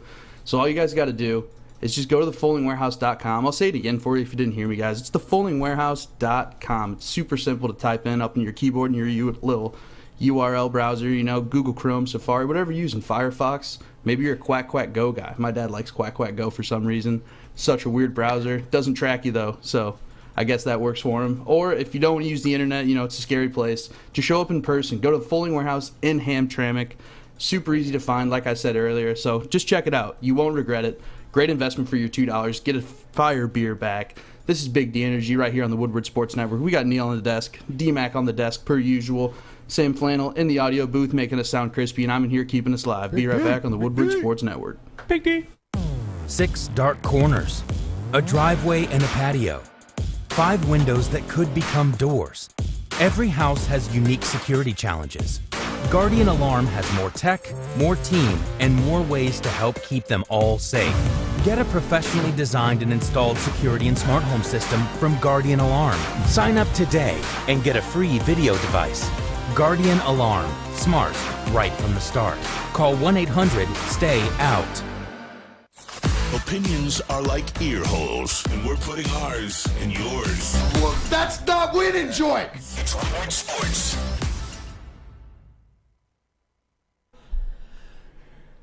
Neil Rule here for Chili Peppers Tanning. It's the tanning salon where you'll find the cleanest salons in the D with spotless sanitized room, trained and certified tanning professionals. You can join the Pepper Club for all the best deals. They'll beat all the competitors by at least $5. Don't forget to pick up Australian Gold, Designer Skin, California Tan, and Swedish Beauty Lotions. ChiliPepperTanning.com. They have the hottest bulbs, the hottest deals, the darkest tans, and they are your vitamin D headquarters. 26 locations and more on the way. Speaking of that, Big D Energy will be in the house for the Berkeley grand opening on Monday, February 21st from 11 to 1 on Woodward between 11 and 12 Mile Roads. Can't wait to be out there. Chili Peppers Tanning at the Berkeley location, brand new location on Monday. Big D Energy will be in the house. Make sure you go to ChiliPeppersTanning.com. Back at it, Big D Energy, Woodward Sports Network, Neil Rule, D-Mac, Darren McCarty, Sawyer, and Sam Flannel in the house here today. And, you know, the off-season now for football, so now you're seeing all the stories come out and everything like that. And I don't know if you guys saw this. I'm guessing you have. But we were talking about the Matt Stafford trade. And you know, Mickey Lum-Phelps said the Rams pushed all their chips in the middle of the table, and it worked out for them, which it did, certainly. There's no doubt about it. And I would say, like, even if you go back through Detroit sports, you know, throughout the time of Detroit sports, like when the Tigers traded John Smoltz for Doyle Alexander. But it worked because they won the division and they went to the playoffs. Now, they didn't end up cashing it out, but if they don't make that trade, John Smoltz doesn't help them get to the playoffs that year. I still contend that was a good trade to this day. Alexander doesn't help. What's that? Doyle doesn't help him. Well, John Smoltz doesn't help you at the Tigers organization. Right. You know what I'm saying? Piece to move, and you can't be hindsight to whatever it is, right? So I'm one of those guys. I feel it worked because they had a chance at it, even though it didn't work out. Now, baseball it's your game plan. You mentioned this right now that the LA Rams were all in. Stafford wasn't their only all-in move. Remember, they went and got Odell, Von Miller, everything else. They put and they trade all their first-round picks away, and they go for it like this. They were all in. Game plan might not have worked out, Neil. Sometimes you go in with the best intentions and purpose, and it does not work out. But what you want is everybody in the same on the organization, no matter what it is, on the same page, right? So then you go down. You're going to lose, but did you lose together? Instead of individually, everybody off on their own. Mike says, we need a mystery beer update with Sawyer. That's becoming a thing. That could be another segment. That could be. Man, you're going to be busy, Sawyer. Yeah, I'm going to have to start going to the Folding Warehouse like every week. Pick up my pace. Just to get the video. Pulling out hitters. We could. That's it. The sponsor, Sawyer's Beer Pick of the Week. If he gets to 200 followers, he'll do a live update. Yeah, he'll do a live update. A live poll from the Mystery Beer Vending Machine. Live poll. Yeah, every time we go there, we got to do a live. Yeah, that could work. That's actually pretty fire when you think about it. Not gonna lie, yeah. Who wouldn't watch that? Yeah. It's a lot like the Coinbase commercial on Super Bowl with the QR code bouncing across the screen. Just put a QR code in my face up there. Yeah. Takes you right to the podcast download page. Seems like, hey, QR codes are where it's at, but we're not there right now. No, we're not. No, right? But I was told it was the QR code. Sawyer, hit it live right to you, doing a pop. I see it. Yeah. Sorry. Yeah, I was told that's the worst Super Bowl commercial out of all the Super Bowl commercials. I'm Tom Mazaway. Oh, that commercial got an F. Let's break down. Let's take a look, okay? Let's Coinbase take jumped. Dive deep. Yeah. So into... let's take a look at Tom Mazaway's statement that the Coinbase commercial was the dumbest commercial. And the worst because it was ranked. Because it was given an F by somebody who wrote a story. By what? Opinions, right? By opinions. He read someone's opinion, and that was what they thought. Or many people's opinion. Yeah. This is where we're going to differentiate where people know there's some sayings you're going to hear. Both things can be true, but it's also, too, is that we want you to follow this. It's not what we think, which thinking is opinion, means voting, means human in it, right? This is what we know. We know because why, Neil? Because we deal in facts. Right, absolutely. So if you could pop that back up there one more time. Can I give Tom his shine and just say, Tom, you are correct. The people that voted thought that floating QR thing, code, they didn't understand it. So they voted worst commercial. Opinion. Neil, your floor. Absolutely. So the Coinbase app, that was a QR code to go to. Coinbase app jumped all the way to number 2 in the App Store. Wait. Not number 2 crypto. Number 2 app. In the App Store. Right. Which, for reference, what's number 1 in the App Store? Instagram or...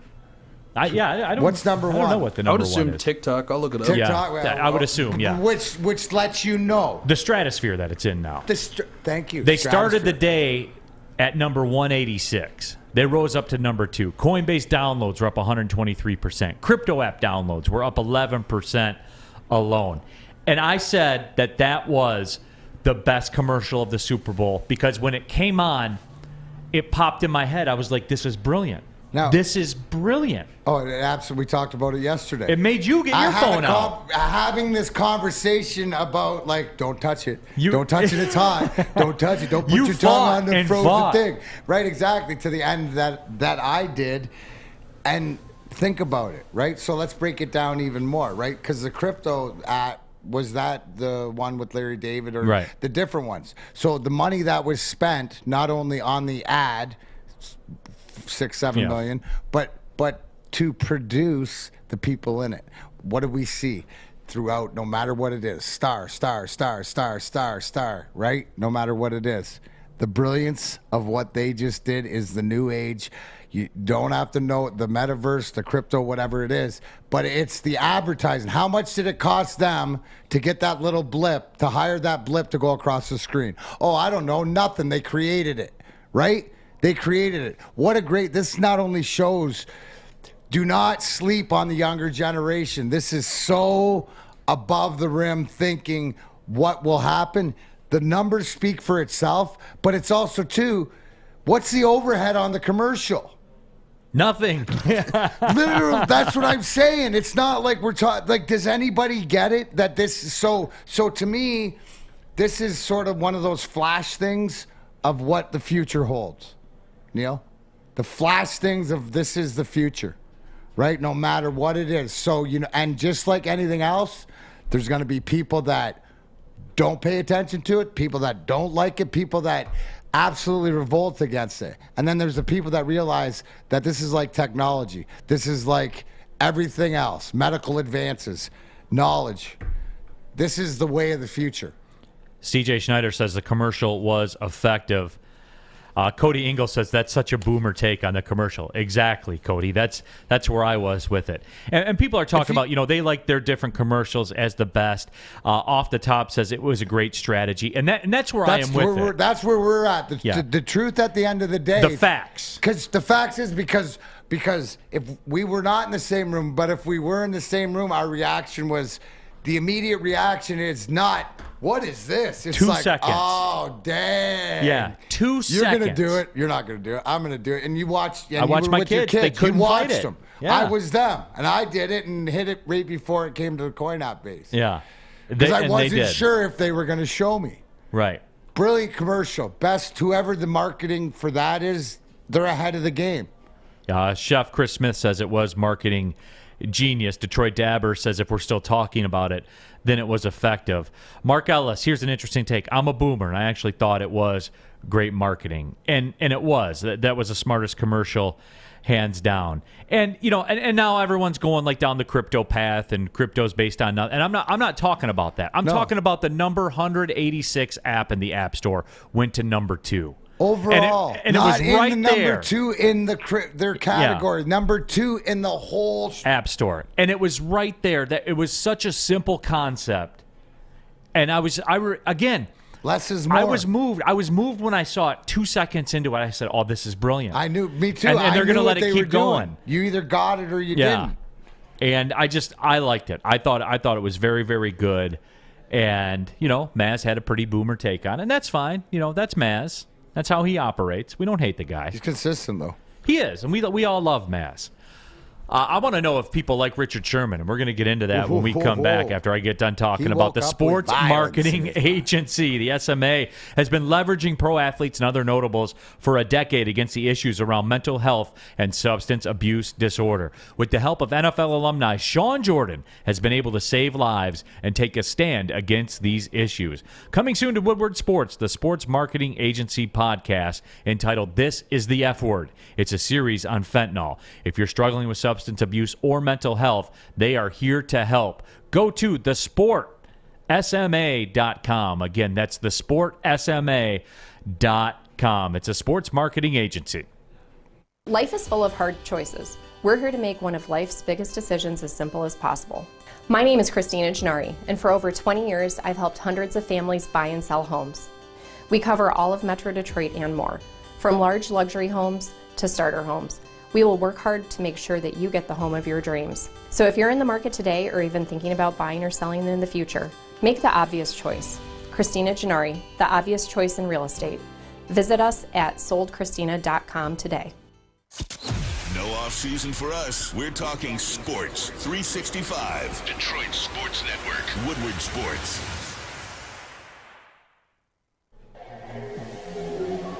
Back at it, Big D Energy, Woodward Sports Network. Coming down the stretch of the show. Happy to have you with us, flying through the show today. Robert Colosia says that ad was better value than Kanye's owner box for the Super Bowl. AB hanging out with them. Oh yeah, that was pretty good, no question. Off the top says the same thing. Ooh, I got Sawyer to 71. Kanye paid all that money for a booth to watch a Super Bowl in a mask. Remember, we're doing a campaign to get Sawyer to 100 Twitter followers right now. Get him to 100. He's going to go home and tweet a picture of his racing setup for video games. How he has a steering wheel and a gas pedal. Can't even say that. I threw a dirty little gas on it too because I tweeted out and I said this, that if he gets 100 by 1 o'clock, I'll draw 3 names off his list and send him a March 26 97 fight photo.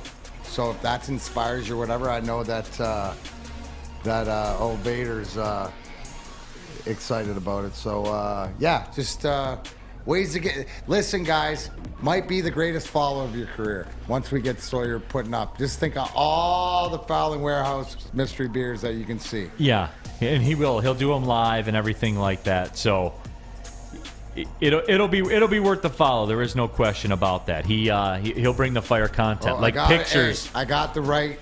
I try to get certain things out to certain people, and a couple of them got the right one, and once it goes. So it's in the wrestling community now. You should be all right. Oh, baby. And once he gets to 100, he'll tweet out a photo of his steering wheel for his race car video games with the gas pedal Is there a brake pedal too or not? Of course, yeah. And there's a clutch. You can buy like a stick shifter and apply it, but I just use the paddle shifters because I'm mainly doing like sports car racing. So it's good stuff. Love it. I love it. A lot of people didn't like what Richard Sherman had to say about Matt Stafford. And this was something, and look, you guys know this. I know I got falsely labeled as a Matt Stafford hater all these times, which I'm not. I'm just a Matt Stafford indifferent. I don't care because he's not the quarterback of the Lions. Even through all that, through your perceived Stafford hater or my indifference to Stafford, I did think, given on where he'll be when he hangs it up in terms of yardage and everything like that, I do believe that he is a Hall of Famer. Not because of overwhelming greatness, but because of a steady consistency a la Frank Gore. There's a lot of Frank Gore aspects to Matt Stafford, I think. Richard Sherman blew the top off of everything yesterday. And I'll be honest with you guys, it's got me thinking. Richard Sherman tweeted out, he said, I'm going to talk about it on my podcast, but the Hall of Fame bar is incredibly low right now, like a participation trophy. Stafford, I'll put that in parentheses, I'll say it verbally. No all-decade team, no all-pro, no MVP, one Pro Bowl, not even an MVP of the Super Bowl. Never considered the best in any year he played. At least Matt Ryan won an MVP. And I think Ryan doesn't have a Super Bowl. Right. So, well, he had one through 3.5 quarters. But anyway, I'll admit, Richard Sherman, he got me thinking right there. He did, and I think I know where everyone's going to go with this. I know that everyone's going to come with the pitchforks out for Richard Sherman because this becomes a Detroit versus everybody thing, even though he's in Los Angeles now, which I won't understand. But whatever, to each their own.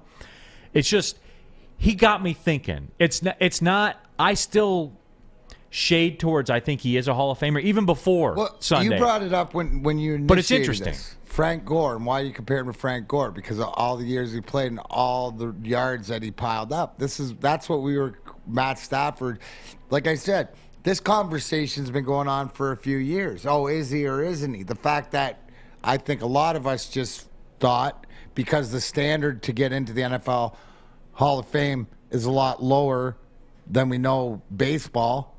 I'm not going to compare, to hockey or whatever like this, but it's one of those things. So the bar's lower, but it was never a conversation, right, Neil? This isn't a conversation that Stafford won a Super Bowl. Is he now a Hall of Famer?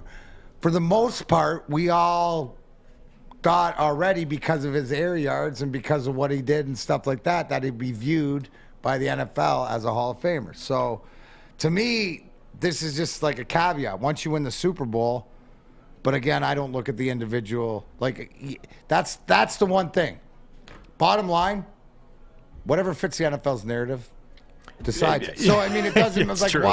Why am I going to get worked up and worried about what I'm going to say or my words when at the end of the day, I would say you better bet he's in because he's one of the NFL's boys. Off the top says, Sherman told the truth. I hate to say it. And that's where I want to know, like the Stafford pitchfork community that's out there, where anytime you don't even have to be negative about him. You can be indifferent to him, and they're still going to come for you. Trust me. I know. I just don't care, and I get labeled a hater all the time. What do you got, Sam Flannel? Richard Sherman kind of made me think a little bit too, but at the same time, he should have made more than one Pro Bowl. In the 2 seasons he threw for 41 touchdown passes, he didn't make it. He had a year where he threw 32 and 13 interceptions and didn't make it. But at the same time, when you think of Hall of Fame, you think dominating an era. And with Matthew Stafford, I think it's kind of questionable, although his counting stats are going to be astronomical when he retires. And they are. And that's the hook where, I mean, you're talking like all-time top 5 in passing yards and things like that. I mean, really rarefied air. But there is is Frank Gore a Hall of Famer? Because I think they're similar. And I do. I think and look, there at no point did I ever think Frank Gore. No defensive coordinator was like, "Oh my God, what are we going to do about Frank Gore this week?" At no point was a defensive coordinator like that.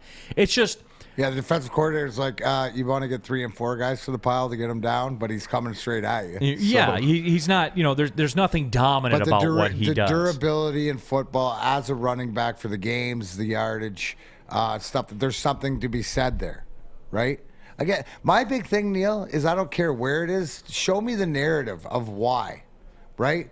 Why? And if they said Matt Stafford, because he's got one Super Bowl and over this time he threw all these yardage, well, he has to be in there. This is the thing. Here's his record. You're going to see his stats and his record, and people are going to go, well, okay. They're going to have their own opinion on whether he should be or he shouldn't be, not knowing the total picture. So, again, it comes down to whatever the NFL's narrative is. Gator Raider says, so many get in that it's lost its luster for me too. And, you know, it's just, again, I keep going back to it. I mean, you're top 5 yardage of all time.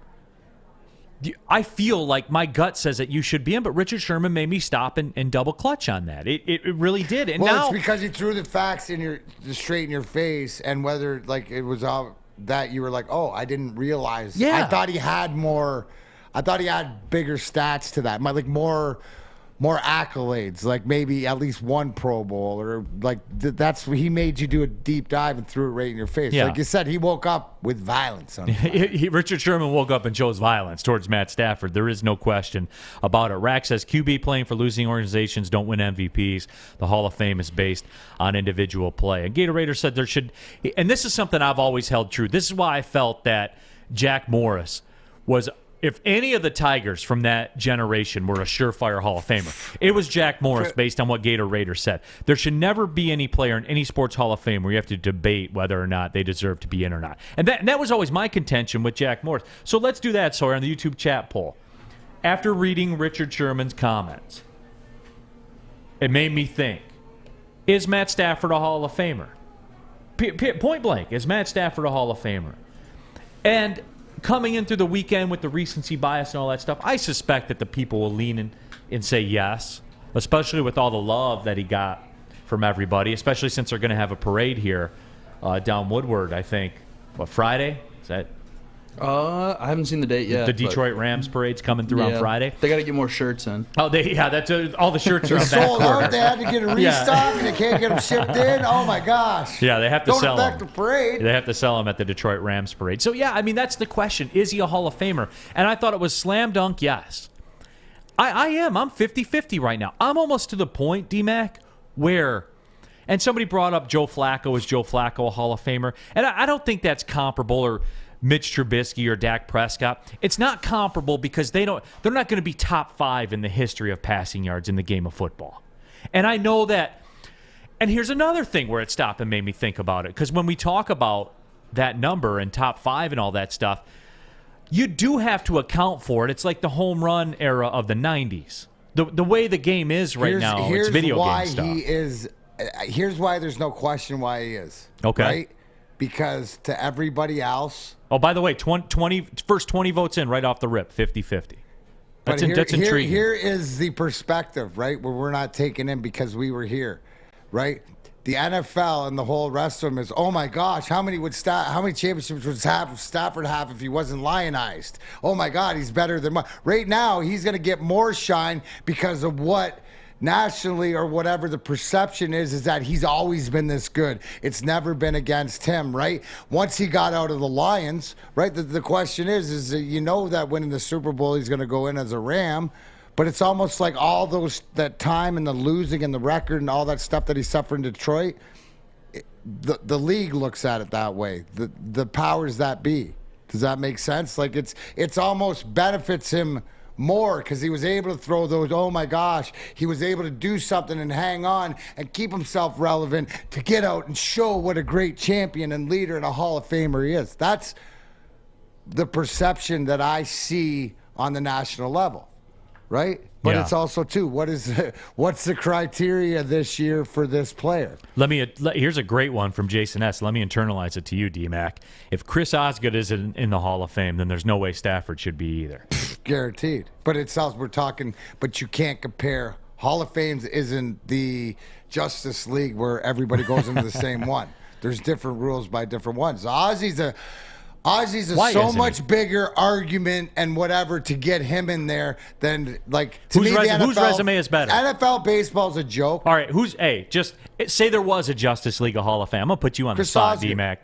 Chris Osgood's a better champion. Chris Osgood had proved more even with what he'd done. Now, Chris Osgood might have been in a reverse situation than what Matt Stafford was in, right? He was on too good of a team. Right, to his stats, but he still had to get the job done. And only the guys you can watch or whatever, but know the impact on the inside, saying to Stafford. But at the end of the day, 400 wins, that's not like save percentage or shots saved or whatever like this, because some of the greatest goalies played on crappy teams that had higher save percentages. But the fact that he backstopped 2 and has 3 Stanley Cups and 400 wins, I mean, that's even more than top 5 in passing and 1 Super Bowl to me. But that's me. That's me, and you're biased, you're compromised a little bit because you played with the man. Because I'll punch anybody. Anyways, it's on tape, and it's interesting. I'm more heated. You'll get me way more heated about Ozzy than you ever would about Stafford. But I don't respect the NFL. Hall of I Fame don't respect the Major League Baseball for the way that they handle different things and stuff like this. Hockey, I have an issue with it, but they also have a commissioner that I don't like, so that ruined my game. So what do you want? So there's that. Exactly. Interesting. The poll right now is Matt Stafford a Hall of Famer? Yes, 55%. No, 45%. And I thought it was going to be at least 65-35. That's interesting to me. You guys, I think a lot of you out there are like me, where those words that Richard Sherman said, your initial reaction is to say, well, F Richard Sherman. What does he know anyway? I mean, I think that's the initial reaction, but then you start marinating on it a little bit, and you're like, is he wrong? I always told you about the day, and I think you and I share similar stories about our past lives and some of the things we struggle with. Yeah. In your life, the same in my life, there came a day where one day you just woke up and you said, hey, it can make me mad, all I want it to make me mad, but is it true? Is there an issue? Yes. Right. Exactly. Until you got down to it, and it's sort of like the old thing is I got sober because I wanted different. And I stayed sober because I made it different. Yeah, and that's the way it is. Is there a problem? Yes. However, if you want to go get a haircut, there's somewhere you can go where it's not a problem. Here's the thing, just because the football season's over and they got all those TVs and stuff, there's other things to watch, and your hair will continue to grow. So that's why you need to get the Lady Jane's haircuts for men. Why? Because we like things uncomplicated. You walk in, you sign in. You sit down, and before you know it, bing, bang, boom, you're handsome and clean. Get the Lady Jane's open 10 to 8, 7 days a week. Walk in anytime. It's wicked awesome. Big D Energy, Neil Rule, D-Mac, here, Woodward Sports Network. Be right back. Hi, my diamonds. It's Crystal with an X. You want to get hot and perfect like me? Here's my super easy routine. Drink at least a gallon of water before you wake up. Attach a weight to everything in your house. Hello? Sell your car and just sprint everywhere. Scream when you exhale. Don't follow Crystal with an X. Do your own thing at Planet Fitness with tons of equipment and free fitness training in our clean and spacious clubs.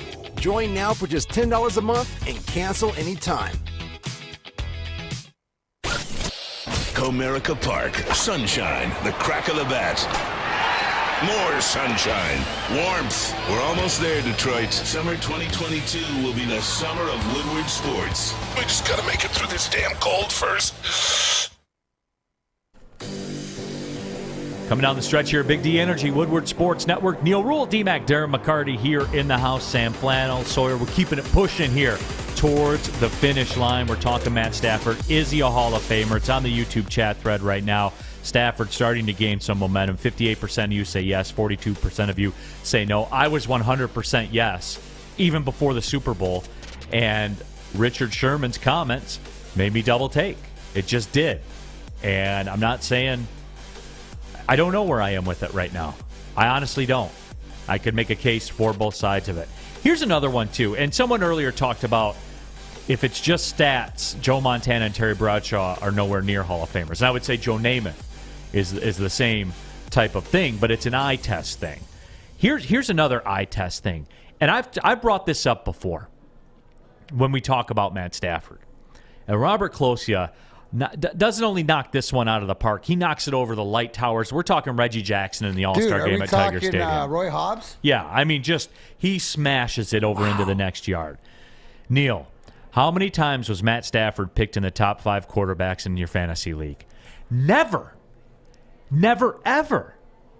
And you know what? You guys are going to dismiss that and laugh and say, well, it's fantasy football. What does that mean? You know what, Robert? You're right. There is something to that. Because he never was a factor. Matt Stafford was a quarterback. That's a guy I always ended up with. Because draft capital, I'm looking for a discount to market. I always use that term, which is why the Lions are going to take a quarterback with one of those top 3 picks that they have. 1 through 34, they're going to take a quarterback with one of them. I'm just telling you guys. Because if the opportunity, like the conditions have to be right, but if there's a discount to market, they're going to take it. And that's why, for me, that's what Matt Stafford always was to me in the fantasy angle. You didn't want Matt Stafford. No one went to their fantasy draft and said, man, I'm picking 9th. I really hope Matt Stafford's there on my snake pick when it comes back to me. No, that never happened in your fantasy football league. And there is something to that, D-Mac. Well, there is, because when you think of top players that are quarterbacks of the time, and that's weird to me, not playing fantasy, but whatever, with all the air yards and stuff. So there still is a detriment that other guys are viewed during, like Sam said, over the length of time, whether it's a decade or whatever, to be voted into the Hall of Fame, right? Like there's substance there because of how did you view them along? That'd be interesting to see in a fantasy football league team where Stafford went in the last bunch of years. Now, to this point, was that more Lions based? Like if Stafford was on the Rams, could we change our mindset? Did he go higher because of that? Was it couldn't be weapons? He had Calvin Johnson here, so I don't know what the answer is, but there's something to it, to the Hall of Fame conversation, right? How it's viewed, because usually the best players are, and in fantasy is different, but to the most part, a guy that comes to mind like Adrian Peterson, he's always first. He's a Hall of Famer, right? Yeah. So he is, and Cody Engel, and I knew somebody was. I told you this was going to happen before I said it. Cody Engel says now we're evaluating fantasy football drafts as a reason to keep people out of the Hall of Fame. LOL. WTF? No, No, it just gives it's you a factor. On where you're thinking at the time, because you can't put yourself in the moment. But if you were fantasy and you're going back to it, you don't look at Stafford as a Hall of Famer, because every time you look at that as Tom Brady or Aaron Rodgers or whoever is a Hall of Famer. Well, how is he impactful as one of the all-time greats if he's top 5 in? Okay, well, let's flip that on a tier. If he's in the top 5 all-time in yardage, but he was never impactful enough for you to value him as like a quote-unquote fantasy football quarterback, do the numbers kind of ring hollow then a little bit? Is that fair?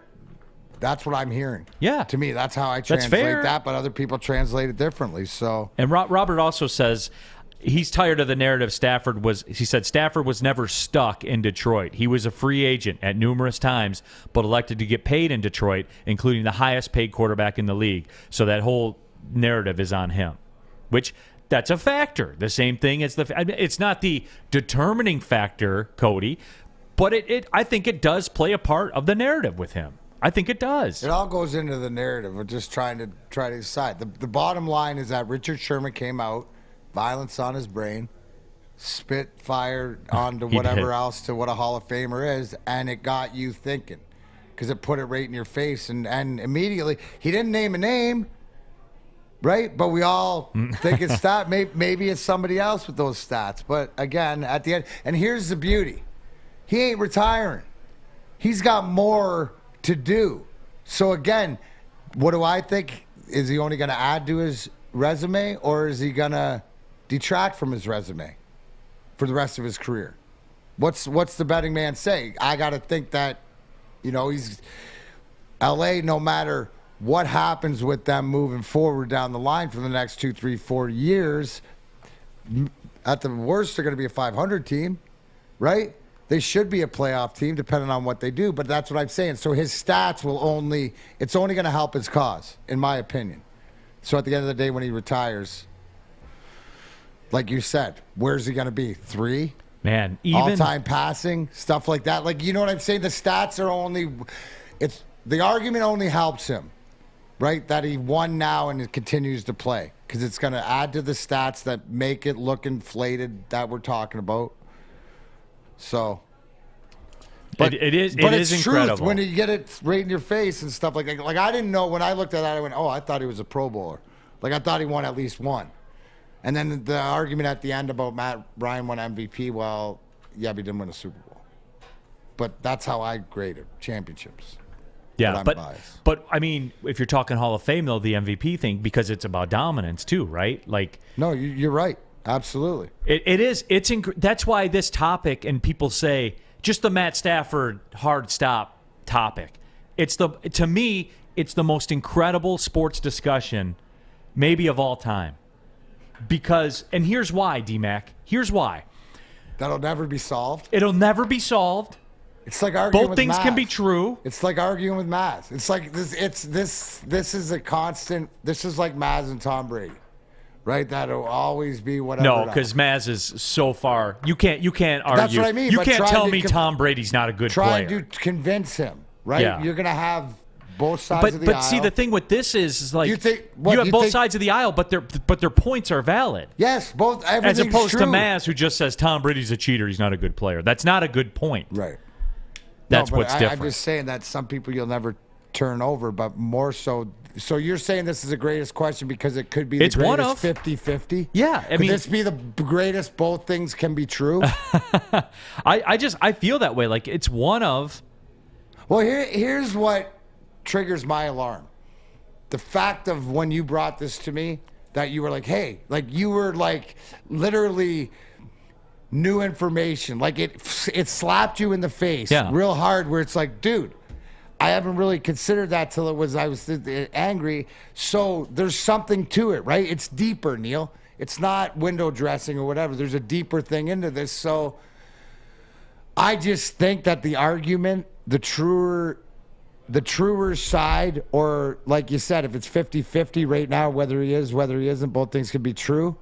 And the fact he's in LA, the fact that he's got 3, 4, 5 years left, the fact he's with McVay, the fact he just won, it only helps his cause, right? It's only going to benefit him where the conversation will go more towards he is a Hall of Famer. Yeah. And again, the book's not finished. Wrong. The book's not finished being written. Right.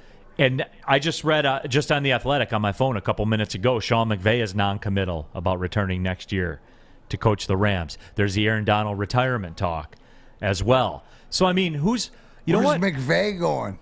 I don't know. I just saw the headline on my phone. That's all I saw. I didn't get a chance. Obviously, we're working here, so I gotta tell you about Cintron. So that's why I can't sit there and read the article right now, but I can read the fact that Cintron World's an aspirational lifestyle beverage brand with a line of sparkling flavored energy beverages, premium bottled water, and revitalizer shots. It's the official energy drink of the Red Wings, proud partners with the Pistons, and Cintron is exclusively served at Little Caesars Arena. If you're looking for premium ingredients, long-lasting energy, balanced hydration, essential vitamins, and of course, great taste, Cintron is your top choice. You can buy online at CintronWorld.com with the promo code RedWings10. Save 10% with shipping included. Drink it, live it with Cintron. Everything that we've hoped for, finally. He's going deep, right side. Oh, that is Edwards out there. He goes up in the air at the goal line. Hey, it's Greg Edwards here, wanting to welcome the sports marketing agency to Woodward Sports Network, to the family. Glad to have you guys. For the last decade, the sports marketing agency has literally leveraged athletes around issues such as mental health and substance abuse.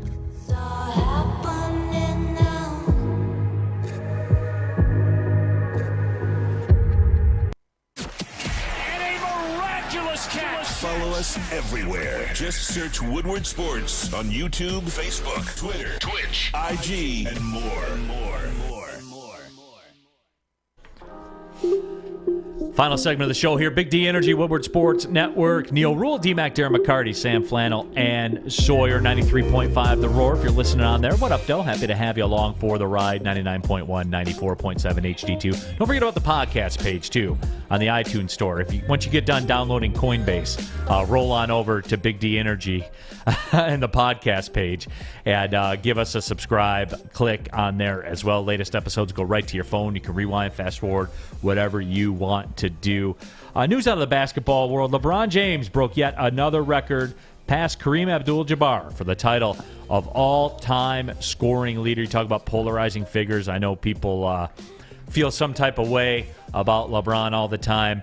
You can't argue. You can, you want to talk about him as the greatest player of all time or not the greatest player of all time or, any of that stuff.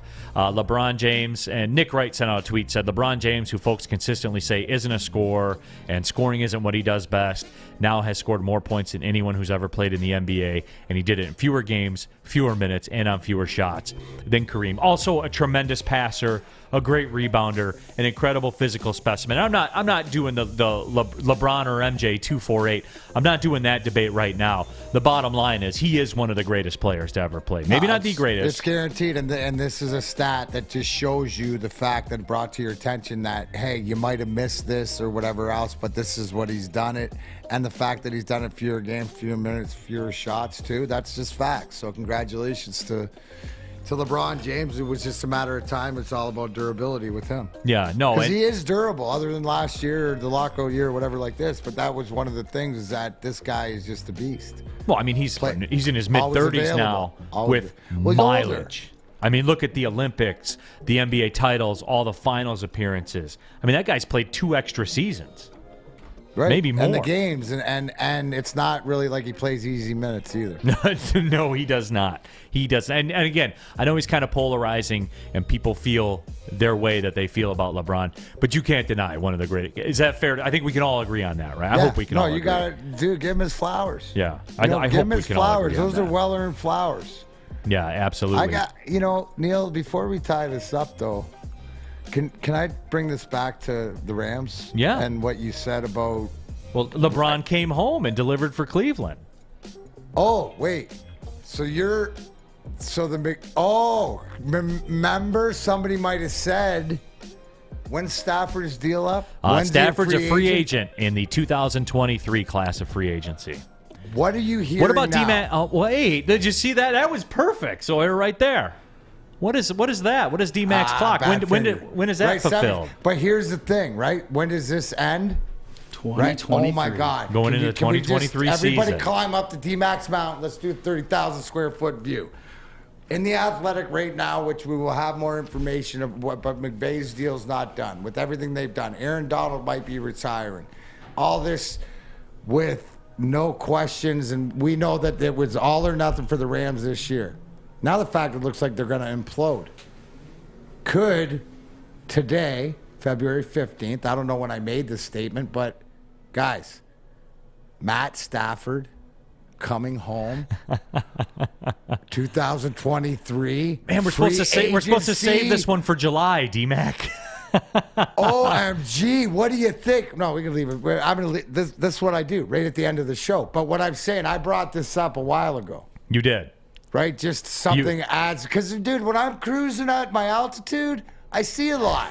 I'm just trying to bring it into you guys. So this does not knock it more out of whack, whether it happens or not. But I'm just saying that things might be changing. And to your point, Neil, I disagree. I disagree, and for more of that fact, that what the Rams proved this year is that you can build the team and put the quarterback in it. They might be putting the same quarterback back in it after what they built. And I'm talking about the Lions, and it could be Stafford. In saying that, I don't think they draft a quarterback with the first 3 picks. I think that they're going to give him all the money to come in and be the gunslinger. But that's just right now. Time will tell. I could be wrong. And I will say this, too. For 2023, the Rams will have Jalen Ramsey, Aaron Donald, Cooper Kupp, and Robert Woods at a combined cap hit of about $84 million. Is that a lot? I'm just saying. There are paths out there. Like, that's the interesting part, the exciting part, whatever like this. So at the end of the day, when it comes down to Brad Holmes and the Lions, do you have the guy there making the decisions that you trust? Aaron Donald will almost be 33 that year. Wasn't he talking about retiring? Yeah. I honestly, like, when I hear him say stuff like that, I think he's done. I think he's like, I got my ring and let's move on. Jalen Ramsey will almost be 30. That's old in football, right? Well, and this is the nature of football too. Like you're built up to be torn down. We're seeing it. We're going to see it with the Chiefs. That's why the NFL playoffs are great, because the legacy's on the line, and you only have a window. if you don't have that's why it's a combination, right? So like, and then that, like with Cincinnati, the way that they've constructed their team, you expect them to be in it for the next, 2, 3, 4 years, as long as these young guys are on their first contracts. Cooper Kupp will be 30. That's Wow. that's a wrong side of that's a wrong side of the law to be on at that point. Just saying, something to sniff out. You flying around. Yeah, we're not breaking any news or anything like that, but other than McVay's deal's not done, and he could be a free agent. Off the top says, nobody talking about Texas A&M's $30 million team. Oh, we're going to. I have a name, image, and likeness specialist that we'll talk to. I'm ironing out the details on it. It'll be either later this week or early next week. One of the very best in the business. We'll talk. We'll talk about that. Yeah. Talk so soon. there you go, off the top. There you Just go. for you. We will talk a lot of Daytona on Friday. There is no question about that. Locking up Oak Island tonight. They're going to find gold. 9 o'clock, be there. I know you will, Mama Jan. You're watching, so we'll be there. We watch every simultaneously every Tuesday. So there you have it. Hey, good show today, guys. It was a lot of fun. Appreciate all you guys, carrying a couple segments too, voting in the polls, all that kind of stuff. Sam Flammel, Sawyer, good work out of you cats. D-Mac, appreciate you and all the listeners, all the watchers, everything like that. My name is Neil Rule. Thanks for tuning in and listening to Big D Energy right here on the Woodward Sports Network. Well, see you later. I got the DO double G.